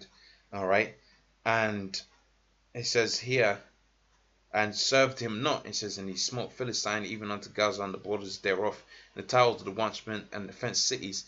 And it came to pass in the 4th year of the king.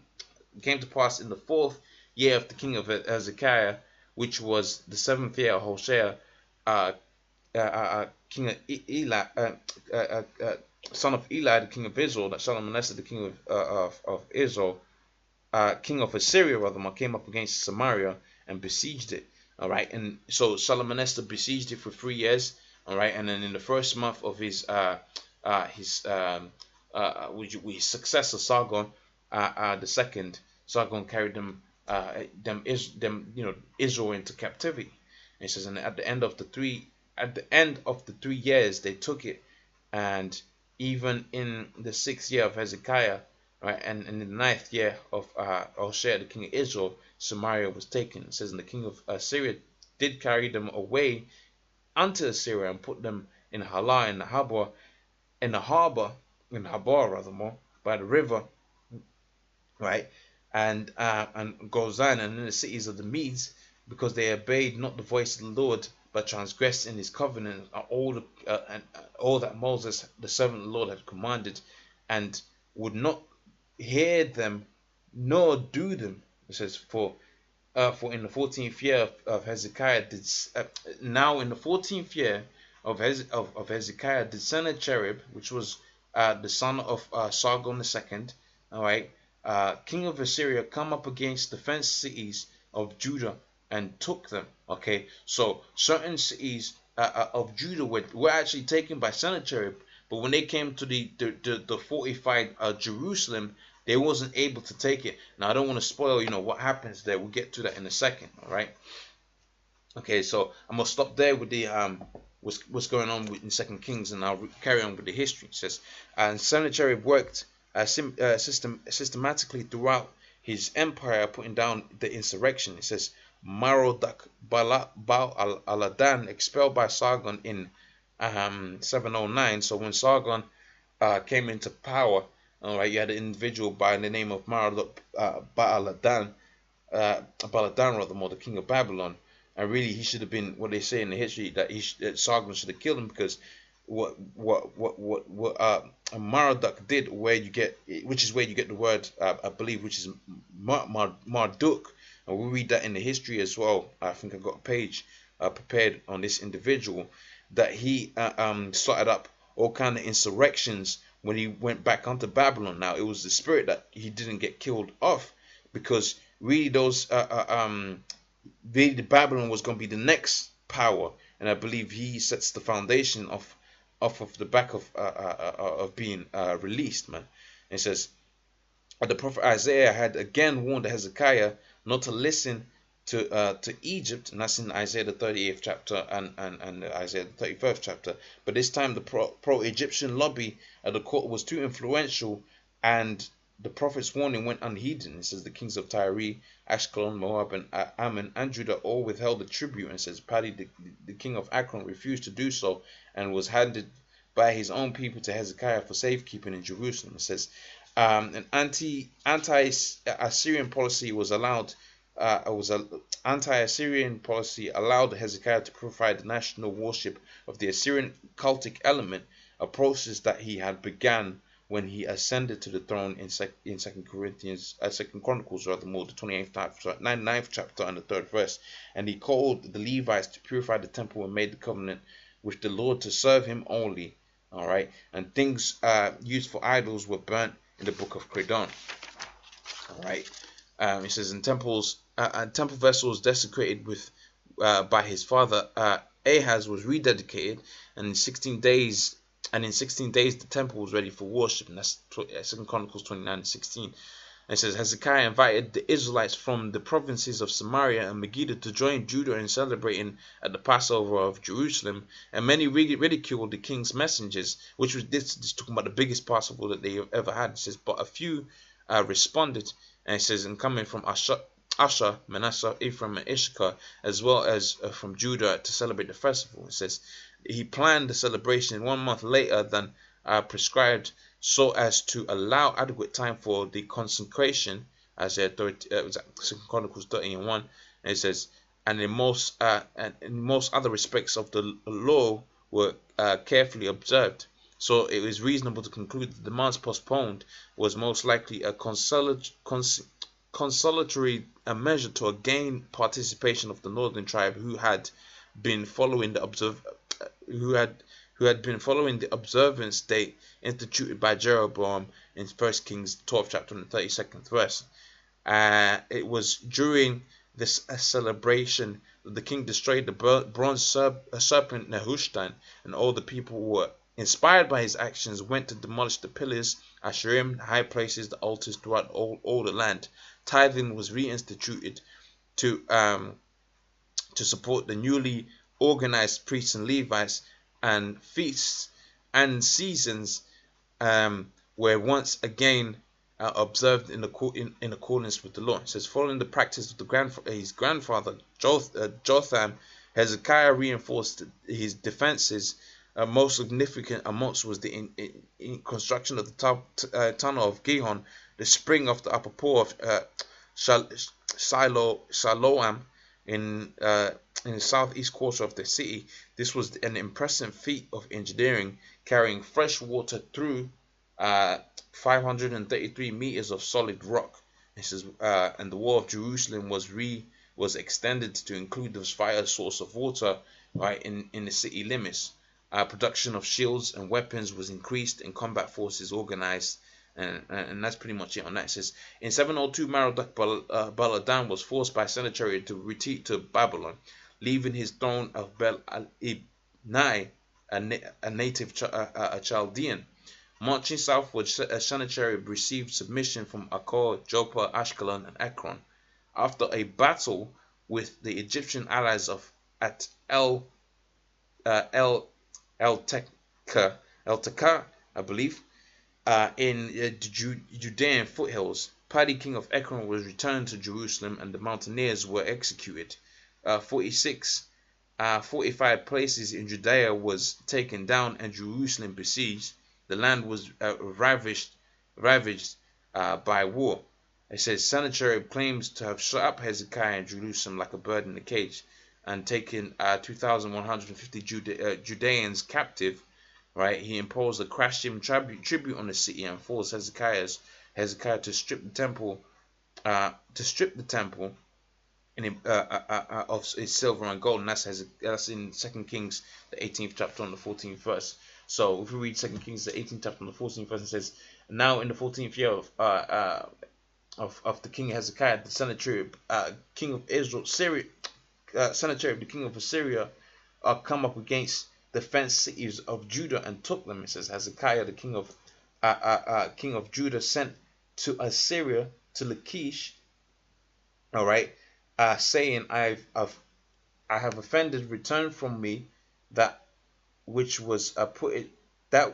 thou hast put on me, I will bear, says the king of Syria, and pointed unto Hezekiah, the king of Judah, 300 talents of silver and 30 talents of gold.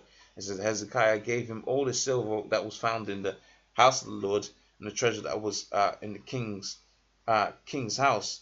All right, and it says, and at that time, Hezekiah cut off the doors of the temple of the Lord and the pillars which Hezekiah, the king of Judah, had overlaid, and gave it to the king of Assyria. Okay, so he was taking down all that gold to pay off that tribute that it was imposed upon it. Now, it mentioned Lachish there, all right, which I believe Lachish was taken down by Sennacherib at some point within this history. But I'll get back onto that. So I'll bear that in mind, and I'll come back to that. All right, but Lachish, in fact, I'll do it now. So if I go to if I open up a Google tab here, all right, I ain't got no fucking internet in it. Say it.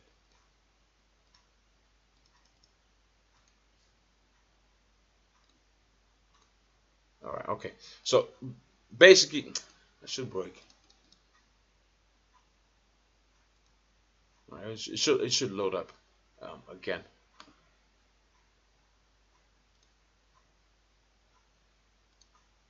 That's saying anyway. Anyways, if you check out the Lachish relief, okay, when Sennacherib took down Lachish, all right, which is one of the cities of Judah, all you see up in there is pure jakes with afros, man. Okay, you just see pure jake, Negroes, man, with afros and picky beards and picky hairs, man. I wish that's Satan. That goes to show you, that's Satan, man. In fact, let me see if I turn the Wi-Fi off, turn it back on. Hopefully it will load up in the background. There we go. That's what I was looking for right there. So let's see if it loads up, because I don't really want to deal with load up my private data, and people start calling me by my government name and all of that. So if I go to Lachish relief, there we go. Okay, all you're gonna see here, when Sennacherib took down them jakes there, all right, and he inscripted it, all you see is pure jakes, man. Okay, with nappy ass hair. What'd you call that, man? How'd you get a so-called Edomite out of that, man? How you get a so-called Jew out of that, man? This is some niggas with some nappy hair, man. Okay, they used the artistry that was there at the minute to replicate that. See, that's what they so-called calling long hair and that, innit? All right, long so-called straight hair. All right, but that's just completely different. You see, this is a good one. All right, you're seeing them. Those are Sargon's men, right? Sennacherib's men over there, man. Okay, there they are again. But when you see these different dudes that are in subjection, all you see is dudes with nappy hair, man. Okay, some nappy froze. All right, there we go. That's a good one. That's the one I wanted, in fact. Okay, you see that's them Sargon, this Assyrians rather more. That's them over there. You just see him pure Jake with afro and nappy hair, man. I ain't never seen no Edomite rock his hair like that, man. I ain't never seen it, man. Okay, I ain't never seen no cracker with some hair like that, man. So what does that go to show you? That the people that were being put in slavery, right? Lachish, which is a city of Judah, right, would have had to been people with frozen afro, with afros and picky beards, man. All right, because that's what you're seeing there, man. All right, like I said, they're using the technology that they had at the time to depict that picky head and the picky afro, man. And the only deduction that you can come to is that these are some nappy heads, man. Okay. All right, so with that in mind, that's it's a point to have, a point to think upon. All right, so it says in 702, Marduk Baladan was forced by Sennacherib to retreat to Babylon, leaving his throne, being a native to the Chaldeans. It says marching south, Sennacherib received submission from all of them countries that we mentioned 4 times. It says 45 places in Judah were taken and Jerusalem was besieged. It says the land was ravaged by war. It says Sennacherib claims to have had Jerusalem Jerusalem like a bird in a cage, and it says 200,150 Judeans were taken captives. It pros a crashing tribute, which we just read about. All right, and it says for some reason the Assyrian king broke the normal rules and governed so that deals with something else. So let me move on to the next chapter. It says apparently it was at this point that Hezekiah became seriously ill in 2 Kings, the 28th chapter on the first verse, and it says, and Isaiah, the 38th chapter on the first verse, and it says, although Isaiah told Hezekiah to prepare for death, see, let's jump a bit. Prepare for death. All right. Hezekiah, he sought the Lord and received a twofold promise. He says, a 15-year extension of his life and deliverance of Jerusalem and Assyria, Jerusalem from Assyria, and the threat. And that's in 2 Kings, the 20th chapter, the second verse, and Isaiah, the 38th chapter. So let's read that in 2 Kings, 20th chapter. All right. So this is 2 Kings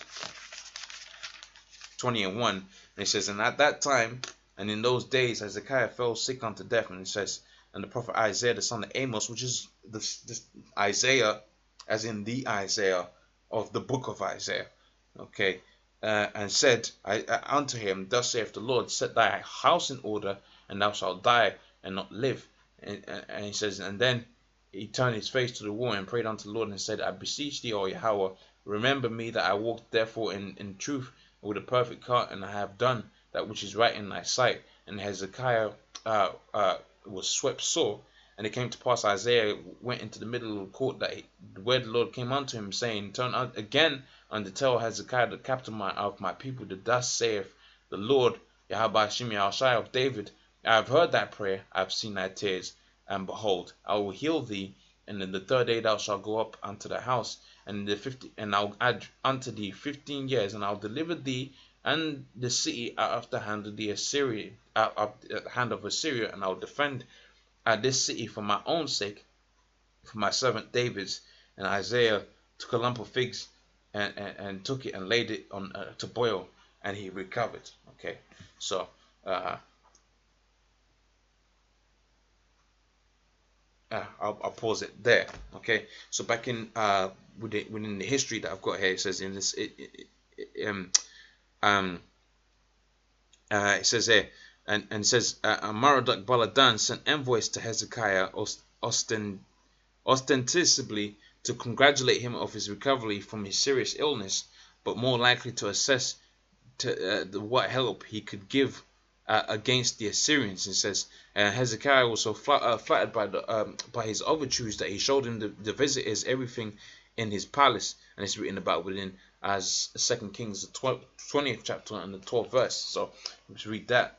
Okay, so 2 Kings 20 and go straight to the point, which is in the 12th verse, and it says, and at that time Marduk Baladan, all right, son of Baladan, king of Babylon, sent letters and presents unto Hezekiah, for he had heard that Hezekiah had been sick, and Hezekiah hearkened unto them and showed him all the things, the precious things, the silver and spices and ointments and armor that was found, and his treasures, and there was nothing in the house, and all his dominion that Hezekiah showed them not. It says, then came Isaiah the prophet unto Hezekiah and said unto him, what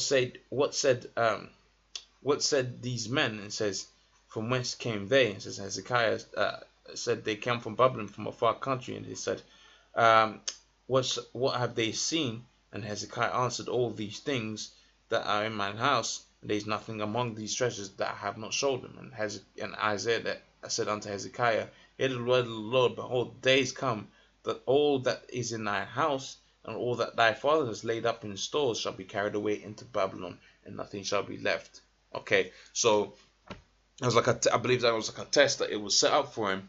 All right, and he basically failed the test, and it was them Babylonians were scoping out, man, and ultimately what happened was Hezekiah didn't fall to the Assyrians, but he fell to the Babylonians, which Habashimi al I'll get onto after this as well. Not today, obviously, but that's going to take a good couple of weeks, if not a couple of months, to clean up, to dot my I's and cross my T's, to do that one as well. He says, in the meantime, Sennacherib was besieging Lachish, and aware of Hezekiah had placed his trust in the Lord, and he sent messengers that claimed that Sennacherib had been commissioned by God, and cited an impressive list of conquests other nations are trusted in their powers. Okay, so I'm gonna read this in Isaiah. You can read the same account in 2 Kings, the 18th chapter and 17th verse, and I'm pretty sure word for word it's exactly the same thing. But I like to read it in Isaiah, the 36th chapter, because I think it's important to see that the book of Isaiah. Certainly when I first came into this thing, I thought the book of Isaiah was independent of the book of 2 Kings, and this, that, and the third. But really now, through the Spirit of the Lord, I'm seeing that really it's all intertwined, man. It's one whole big mush that has to be decoded, and the Lord really is going to have it to where you have teachers, namely the elders of GMS, set up for you to actually be able to read certain things, man. Because I'll tell you now, if the elders weren't there, right, I would be incapable of going through this, man. All right, and I'm pretty sure, by way of the elders, the Most High had set up and get into it, read even more, get into even more deeper stuff, man. The Lord's gonna have it to where they're gonna teach even more deeper stuff, man. All right, especially the times we're coming in now, where we're coming to the end of this thing. All right, so this is like Isaiah the 36th chapter.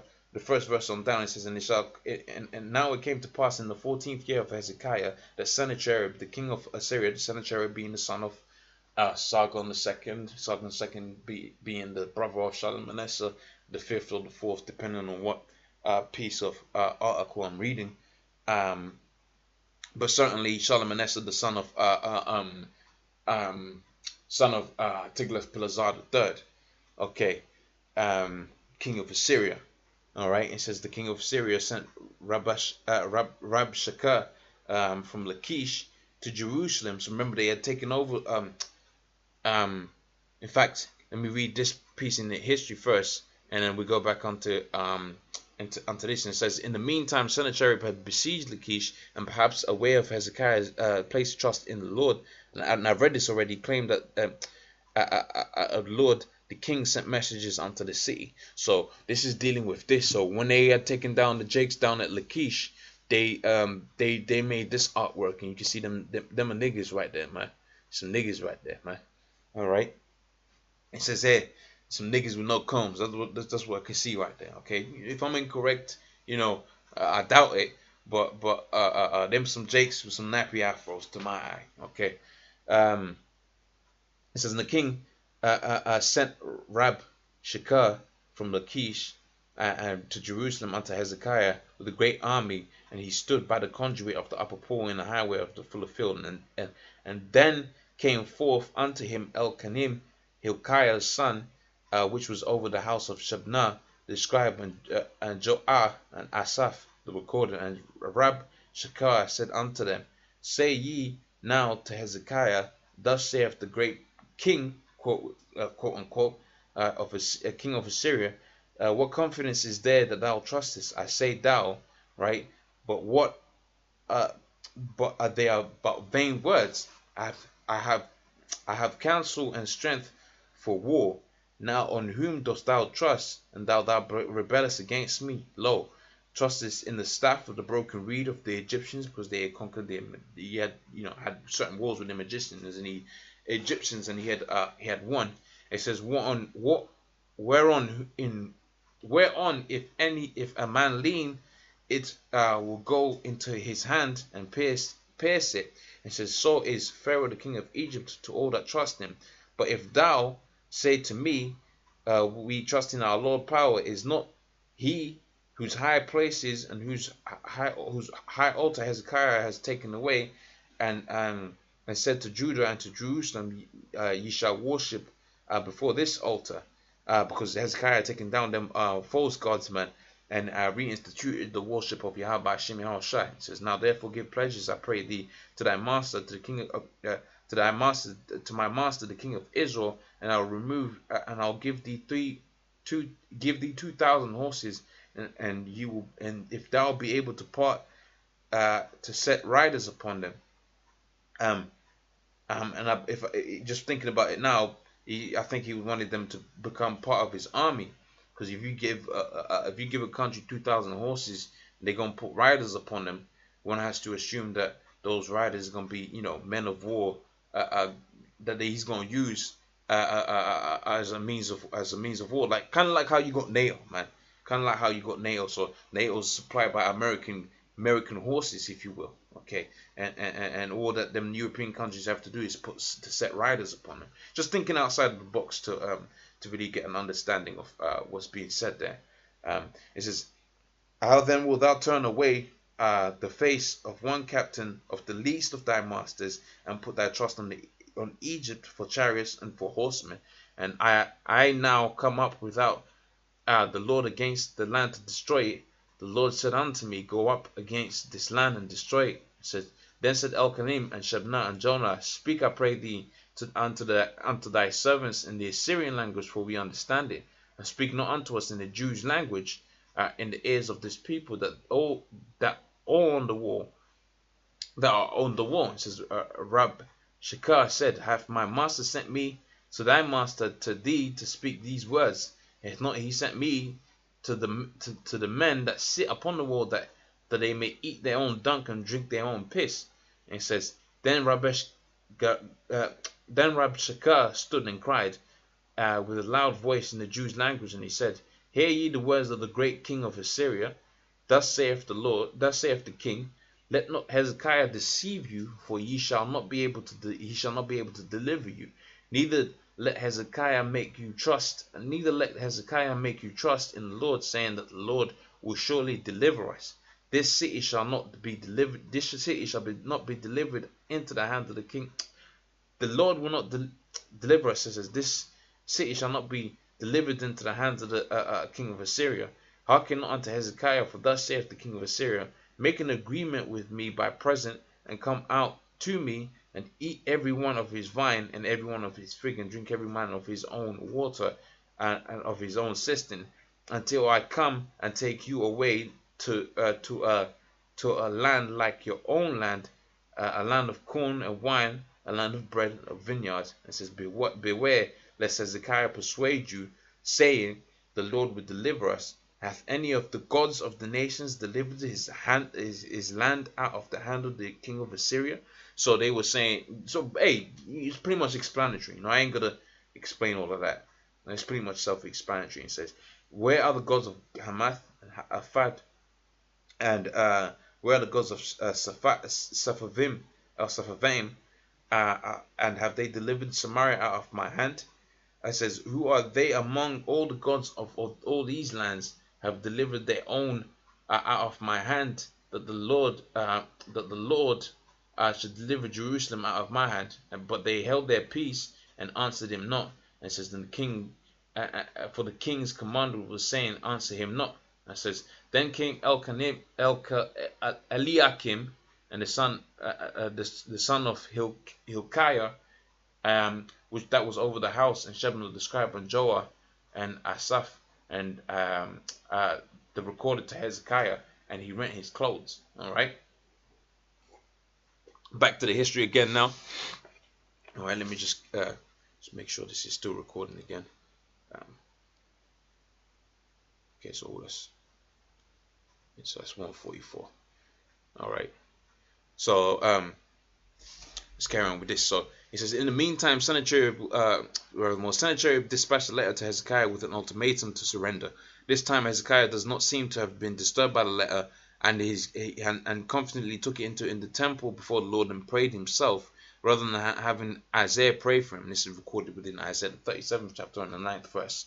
Okay, so we go to Isaiah the 37th chapter, and it says, and it came to pass that the king Hezekiah heard it, and he rent his clothes, and he covered himself with sackcloth, and he went into the house of the Lord. And it says, Eliakim was over the household, and Shebna the scribe, and the elders and the priests covered with sackcloth unto Isaiah the prophet or son of Amos. They said unto him, thus saith Hezekiah, this day is not a day of trouble, and so rebuke and blasphemy, for the children are come to the birth, and they are there is not strength to bring them forth. And it may be that the Lord will bear the words of Reb Shakar, the son of whom the king of Assyria his master hath sent to reproach the living power, and I will reprove the words of which the Lord hath heard. Wherefore lift up the prayer, for the remnant is left. So the servants of Hezekiah came to Isaiah, and Isaiah said unto them, thus shall ye say unto your masters, thus saith the Lord, be ye not afraid of the words that thou hast heard, wherewith the servants of the king of Assyria have blasphemed. Behold, I will send a blast upon him, and he shall hear a rumor and return to his own land, and I'll cause him to fall by his own sword. So one of his own children was going to kill him, I think. Right. And so Rabshakeh returned and found the king of Assyria warring against Libnah, and he heard that they was departed from Lachish, and he heard it concerning Tekoa, the king of Ethiopia, and he came forth. That's like I'm losing my place, marker,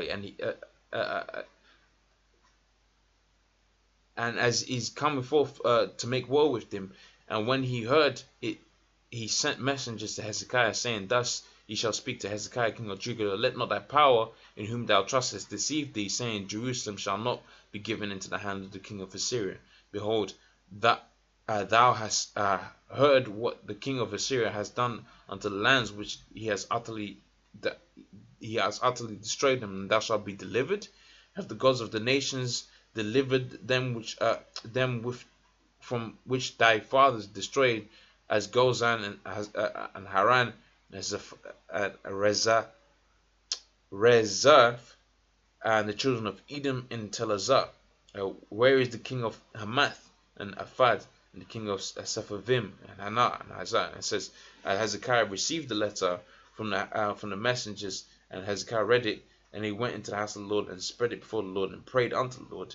All right, and it says, O Lord of God of hosts, thou that dwellest between the cherubims, thou art the power, even thou alone, all the kings of the kingdoms of the earth, thou hast made the heaven and the earth. Incline thine ear, O Lord, and hear, and open my eyes, O Lord, and see, and hear the words of Sennacherib, which thou hast sent to reproach the living power. Of a truth, the Lord, the king of Israel, the king of Assyria, have laid waste all the nations and the countries which have cast their gods into the fire, and they were no gods, but the work of man's hands, even wood and stone.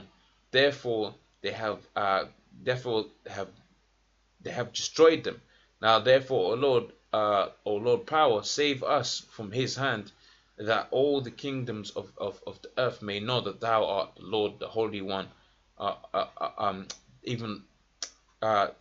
art the Lord, even thou only. It says, then Isaiah the son of Amos sent Hezekiah, saying, thus saith the Lord, power of Israel, whereas thou hast prayed against Sennacherib the king of Assyria, this is the word which the Lord has spoken. All right, the virgin daughter of Jerusalem hath despised thee and laughed at thee to scorn, and the daughter of Jerusalem has shaken her head at thee, whom thou hast reproached and blasphemed, and against whom thou hast exalted thy voice. Lift up thine eyes on high, even against the Holy One of Israel, and by thy servants thou hast reproached the Lord, and thou hast said, by the multitude of thy chariots I come to the height of the mountains, to the sides of Lebanon, and I will cut down the tall cedars. Therefore, and the choice of a tree thereof, and I'll enter into the heights of the borders, into the forests of Carmel, and I have digged and have drunk, and so on and so forth. All right, so I'm gonna jump down to I'm gonna hit the point after I've read it in the history. Okay, so this all right, so it says, and the Assyrian force sent to Jerusalem, an Assyrian force sent to Jerusalem was diverted to an Egyptian border on the reports that an Egyptian army was approaching. As it is 37, and right now we read that. And it says, and here they were wiped out by an angel of the Lord. All right, and operations against Judah were broken off, and Sennacherib returned to Nineveh, where he met his death at the hands of his sons. Okay. In the scriptures, all right, this is Isaiah, the 37th chapter and the 33rd verse. It says, and for out of Jerusalem shall go forth a remnant, and they shall escape out of the mount of Zion, and the zeal of the Lord of hosts shall do this. Therefore thus saith the Lord of hosts concerning the king of Israel, he shall not come into this city, nor shoot an arrow there, nor come before it with shield, nor with cast a bank against it. By the way he came, the same way shall he return, and shall not go into the city, saith the Lord. And I will defend it to save it, for my own sake, and for my servant David's sake. And the angel of the Lord went forth and smote in the camp of the Assyrians 185, which is 185,000 of them Syrian soldiers and company. And it says, and they arose early in the morning, and behold, and they were all dead corpses. And so Sennacherib the king of Assyria departed, and went and returned, and dwelt in Nineveh. And it came to pass, as he worshipped in Nisroch, his god, Adra-melech, Shazai, Shazai his son smote him with a sword, and they escaped into the land of Armenia. And Asar-Hadub, his son, reigned in his stead. Okay, so you can see that those two pieces of information are coherent. Okay, so that's pretty much concludes the kings of Judah. Okay, now we're going to see it from the perspective of the Assyrian kings. Okay, so we've done the kings of Israel, we've done the kings of Judah, which was the first and second leg of this. Now we're going to do it from the perspective of these kings of Assyria. Okay, like I said, man, this was going to be long-winded. All right, it wasn't going to be straight sit down, you take some notes. Really, this is the short part, because if you're watching this and you don't know the history side of it behind any of this, then really this is the short part. You sit down, you watch this, but the long bit is you sitting down and learning it, which is to go out there and do your own research. Okay, and then you do a video building up on the stuff that I've hopefully said, and which is hopefully going to be correct. All right. Okay, so this is the Assyrian kings. This is the third and final part of this. Okay, let me just see my count in terms of time. Alright, so 1:53, so not too bad. Okay, I thought it might be like 3 hours, but it's not too bad. Alright, so this is Tiglath-Pileser III. It says Tiglath-Pileser III, 745 to 727 BCE, was among the most powerful kings of the Neo-Assyrian Empire. According to many scholars, the founder of the empire, as opposed to the claims of Adad-Nari. He says, which is all irrelevant information. It says his birth name was Pulu, or Paul.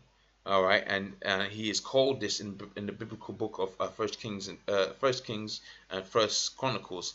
His assumed name Tiglath-Pileser III in the Hebrew version of the is the Hebrew version of the Akkadian name Asarah, and was chosen to link him directly to the great kings of the past, such as Tiglath-Pileser the first, and he took the throne in a palace coupe, right, and was not of the royal line, although it seems he was of royal blood. Okay, so that was just the background on this dude Tiglath-Pileser.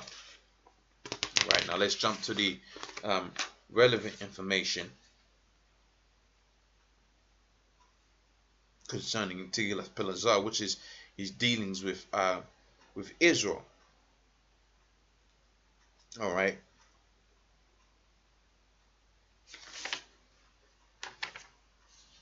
Okay, so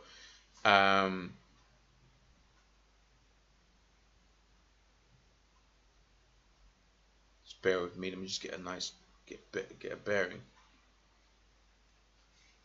of the because I don't want to read all of that stuff. Not relevant, but it's all over the place. It's not really well prepared, but that's how it is sometimes, man. You know, you got time to prepare every sentence we're gonna say in these videos, so just do it, man. So I'm gonna pick it up from this point here, which is sort of halfway through this conquest of Tiglath-Pileser. It says the conquest of Arpad was so complete that it is noted in letters that the Assyrian king Sennacherib sent to the Judean king Hezekiah in the biblical books of Isaiah, the 37th chapter and the 13th verse, and 2 Kings 18, which also mentions the kingdom of Hamath, also taken by Tiglath-Pileser. All right, it says, once conquered, Tiglath-Pileser went on to subdue the rest of Syria, at the time known as Eba and Neri, and his forces met with stiff resistance under the command of the tribal leader Raki Hanib of Damascus. But after 2 years, the conflict of the forces at Damascus was defeated. It says campaigns such as the siege of Arpad and the battle of Damascus could only have been carried out by a professional army, such as one as Tiglath-Pileser had created. And historian Dabuski notes, this expansion of the Assyrian Empire could not have taken place without the new organized army, improved logistics, weaponry, and in particular the use of iron weapons instead of bronze. Iron weapons could be mass produced to equip a much larger fighting force than was previously able to be put into the field.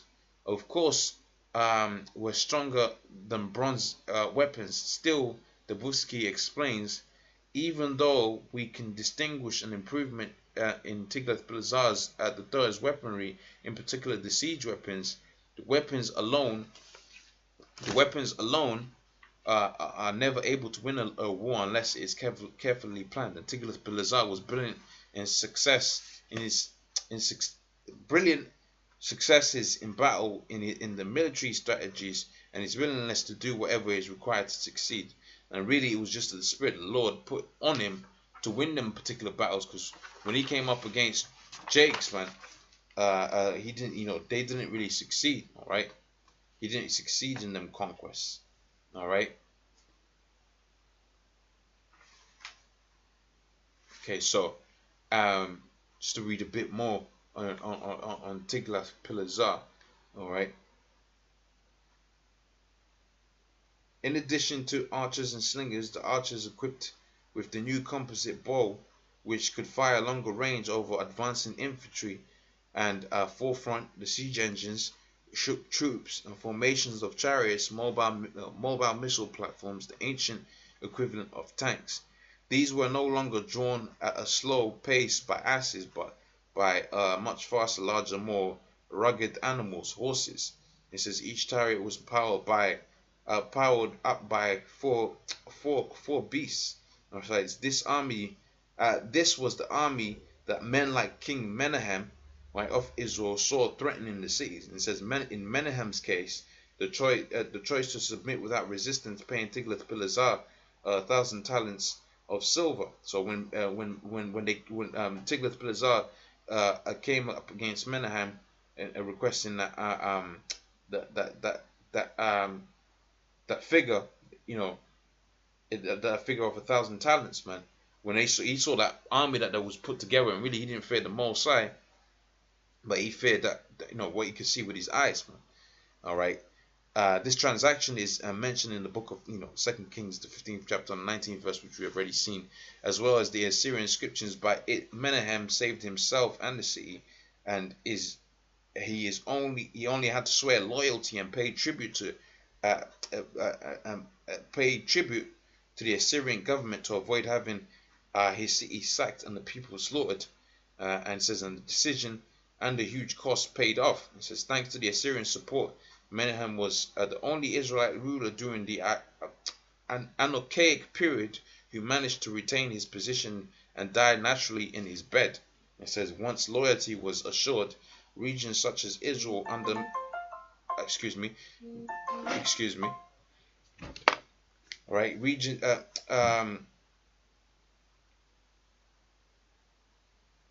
excuse me, let me just turn this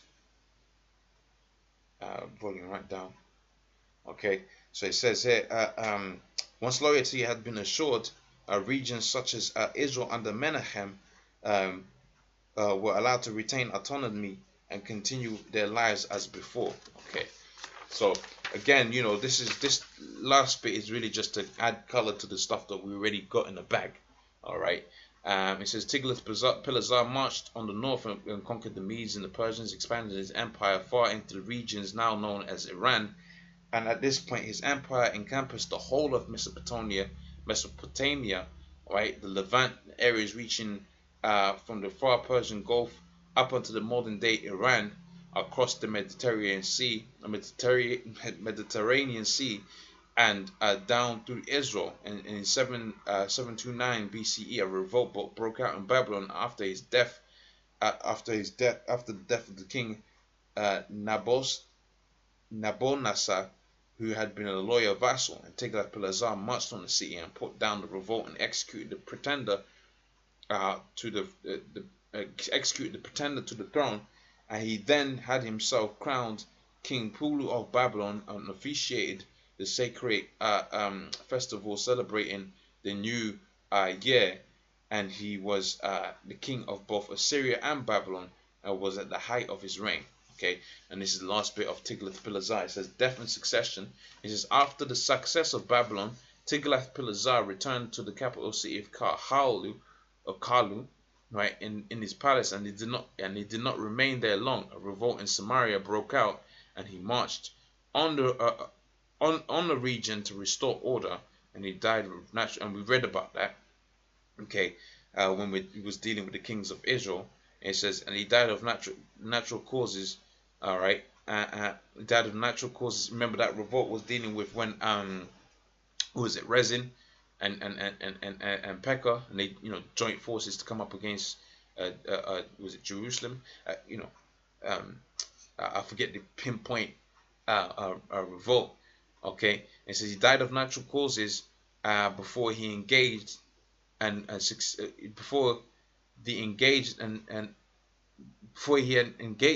he died of natural causes before the engagement, and was succeeded by his son Shalmaneser V, who continued in his father's policies and maintained the empire, but did not have his father's ability in leadership, military skills, or politics.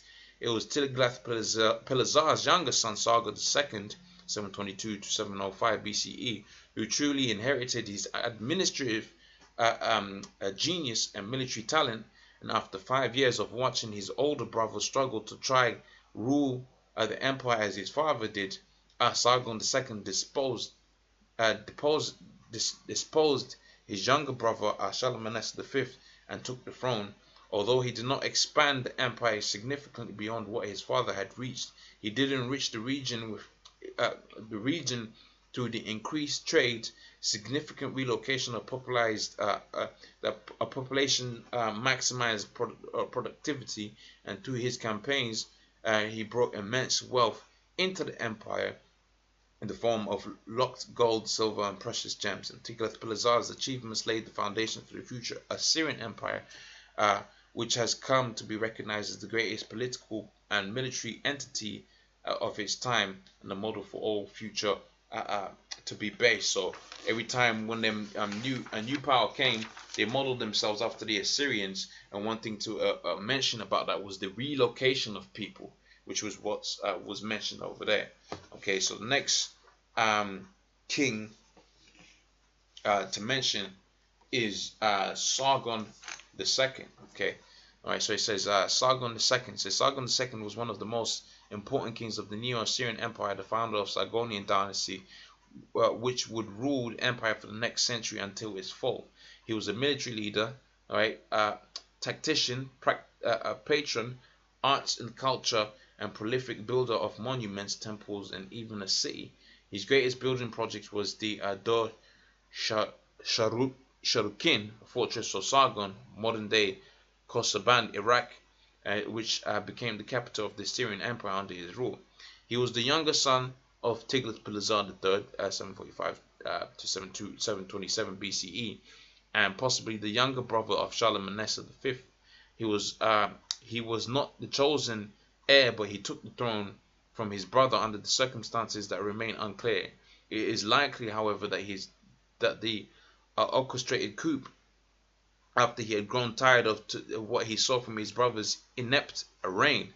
Like Sargon of Akkad, whom he had molded himself after, his throne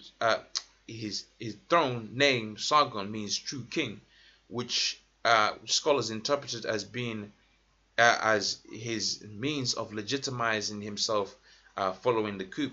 His birth name is unknown and is whatever and as is whatever position he held at court prior to assuming the throne. He says, although regions of the empire revolted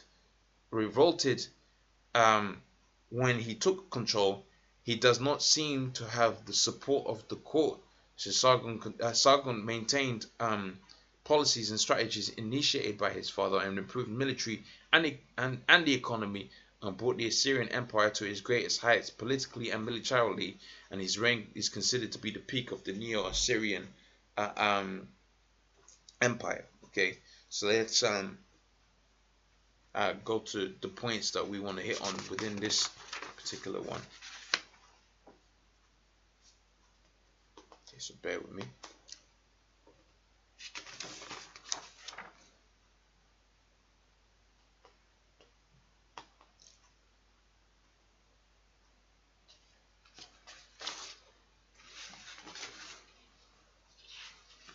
So I think that's pretty much it on this one.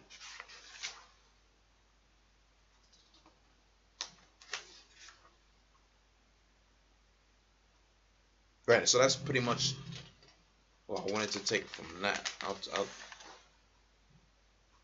I'll count that. Yeah, so that'll be it on Sargon. So he was the son of Shalmaneser III. Not son of Shalmaneser III. He was the Tiglath-Pileser III and the brother to Shalmaneser V, right? And he usurped his brother because his brother was weak, all right. And we know that within 5 years of Shalmaneser being in power, and within the first month of taking down Jerusalem, that it was Sargon the second that carried them away. Okay, so this is dealing with Sennacherib.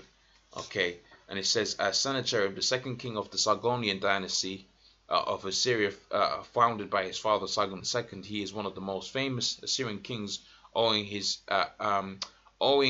to his part he plays in the narrative in the biblical testament of Second Kings and Second Chronicles and Isaiah, which we've just read. It says destruction of Sennacherib by the English poet Lord Byron.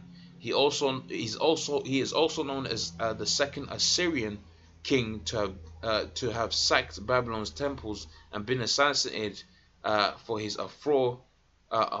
forefront to his gods. All right, and it says, and the first king being that's irrelevant. It says Sennacherib abandoned his father's new city, right, and moved the capital to Nineveh, which he handsomely restored. It says the famous Hanging Gardens, the famous Hanging Gardens was traditionally have been attributed to Babylon are now thought by some scholars to have been actually been a Sennacherib's creation, which we don't really care about that. It says his reign marked largely by his campaign against Babylon and his role against Syrian kings led by tribal chief Merodach of Baal Adan. After sacking Babylon, he was assassinated by his sons. Okay, so that's dealing with what we saw within the scriptures when he went down to Jerusalem and that he tried to take down Jake's down there. Really, he failed to do that, and he was his own sons killed him. Okay, so I'll jump to the siege of Jerusalem. It says with order restored and rebellious populations decimated and deported, Sennacherib turned his attention against Jerusalem, and says although Hezekiah had paid his handsome tribute, Sennacherib was not one to forgive and forget, and he marched on the city, and according to the inscriptions, took it by siege. It says, as to Hezekiah the Jew, he did not submit to my yoke. I laid siege to the strong city and the walled forts and countless small villages, and conquered them by means of the well-stamped earth ramps and battering rams, right? And I drove out 200,150 people, young and old male. Okay, he says, and according to biblical events, however, the siege was lifted through divine intervention, and we read that through the book of Isaiah, book of 2 Kings. That you can read about that in Isaiah the 37th chapter, 2 Kings the 18th chapter. So pretty much, dealing with Sennacherib, that's that. I'm not going to read all of that, 4 or 5 pages on some Assyrian king. I really don't have time for that. So with that, I will just make the distinct difference. Who is the Assyrians and the Syrians versus the Assyrians. It says Assyrians was ancient civilizations. The Assyrians were Semitic or Shemitic people who lived in who lived in what is modern day Syria and present day Iraq before the Arabs and the Assyrians there. Okay. Let's further to the point. It says Assyria is let's go to the point. There was a nice one. Right, yeah. Let's go to the summary. So it says Assyria was an ancient civilization of Semitic people who lived in modern day Syria and present day Iraq before the Arabs came to live in Assyria. While Syria, it includes some regions of Assyria and the coastline of eastern. Hold on, that's not what I want. There's a point in there where they hit. I wanted to get in there.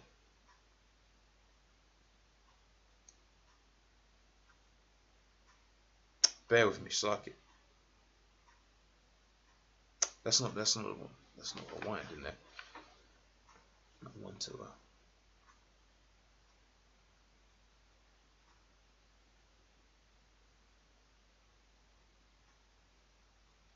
basically I had the one that had the they were the descendants of Aram, and you had Syria were the descendants of this, that, and the third people. But that's a mistake on my part. But that was the least relevant part of this whole sit down. So I'm happy to go with that. So with that, hopefully that was of edification.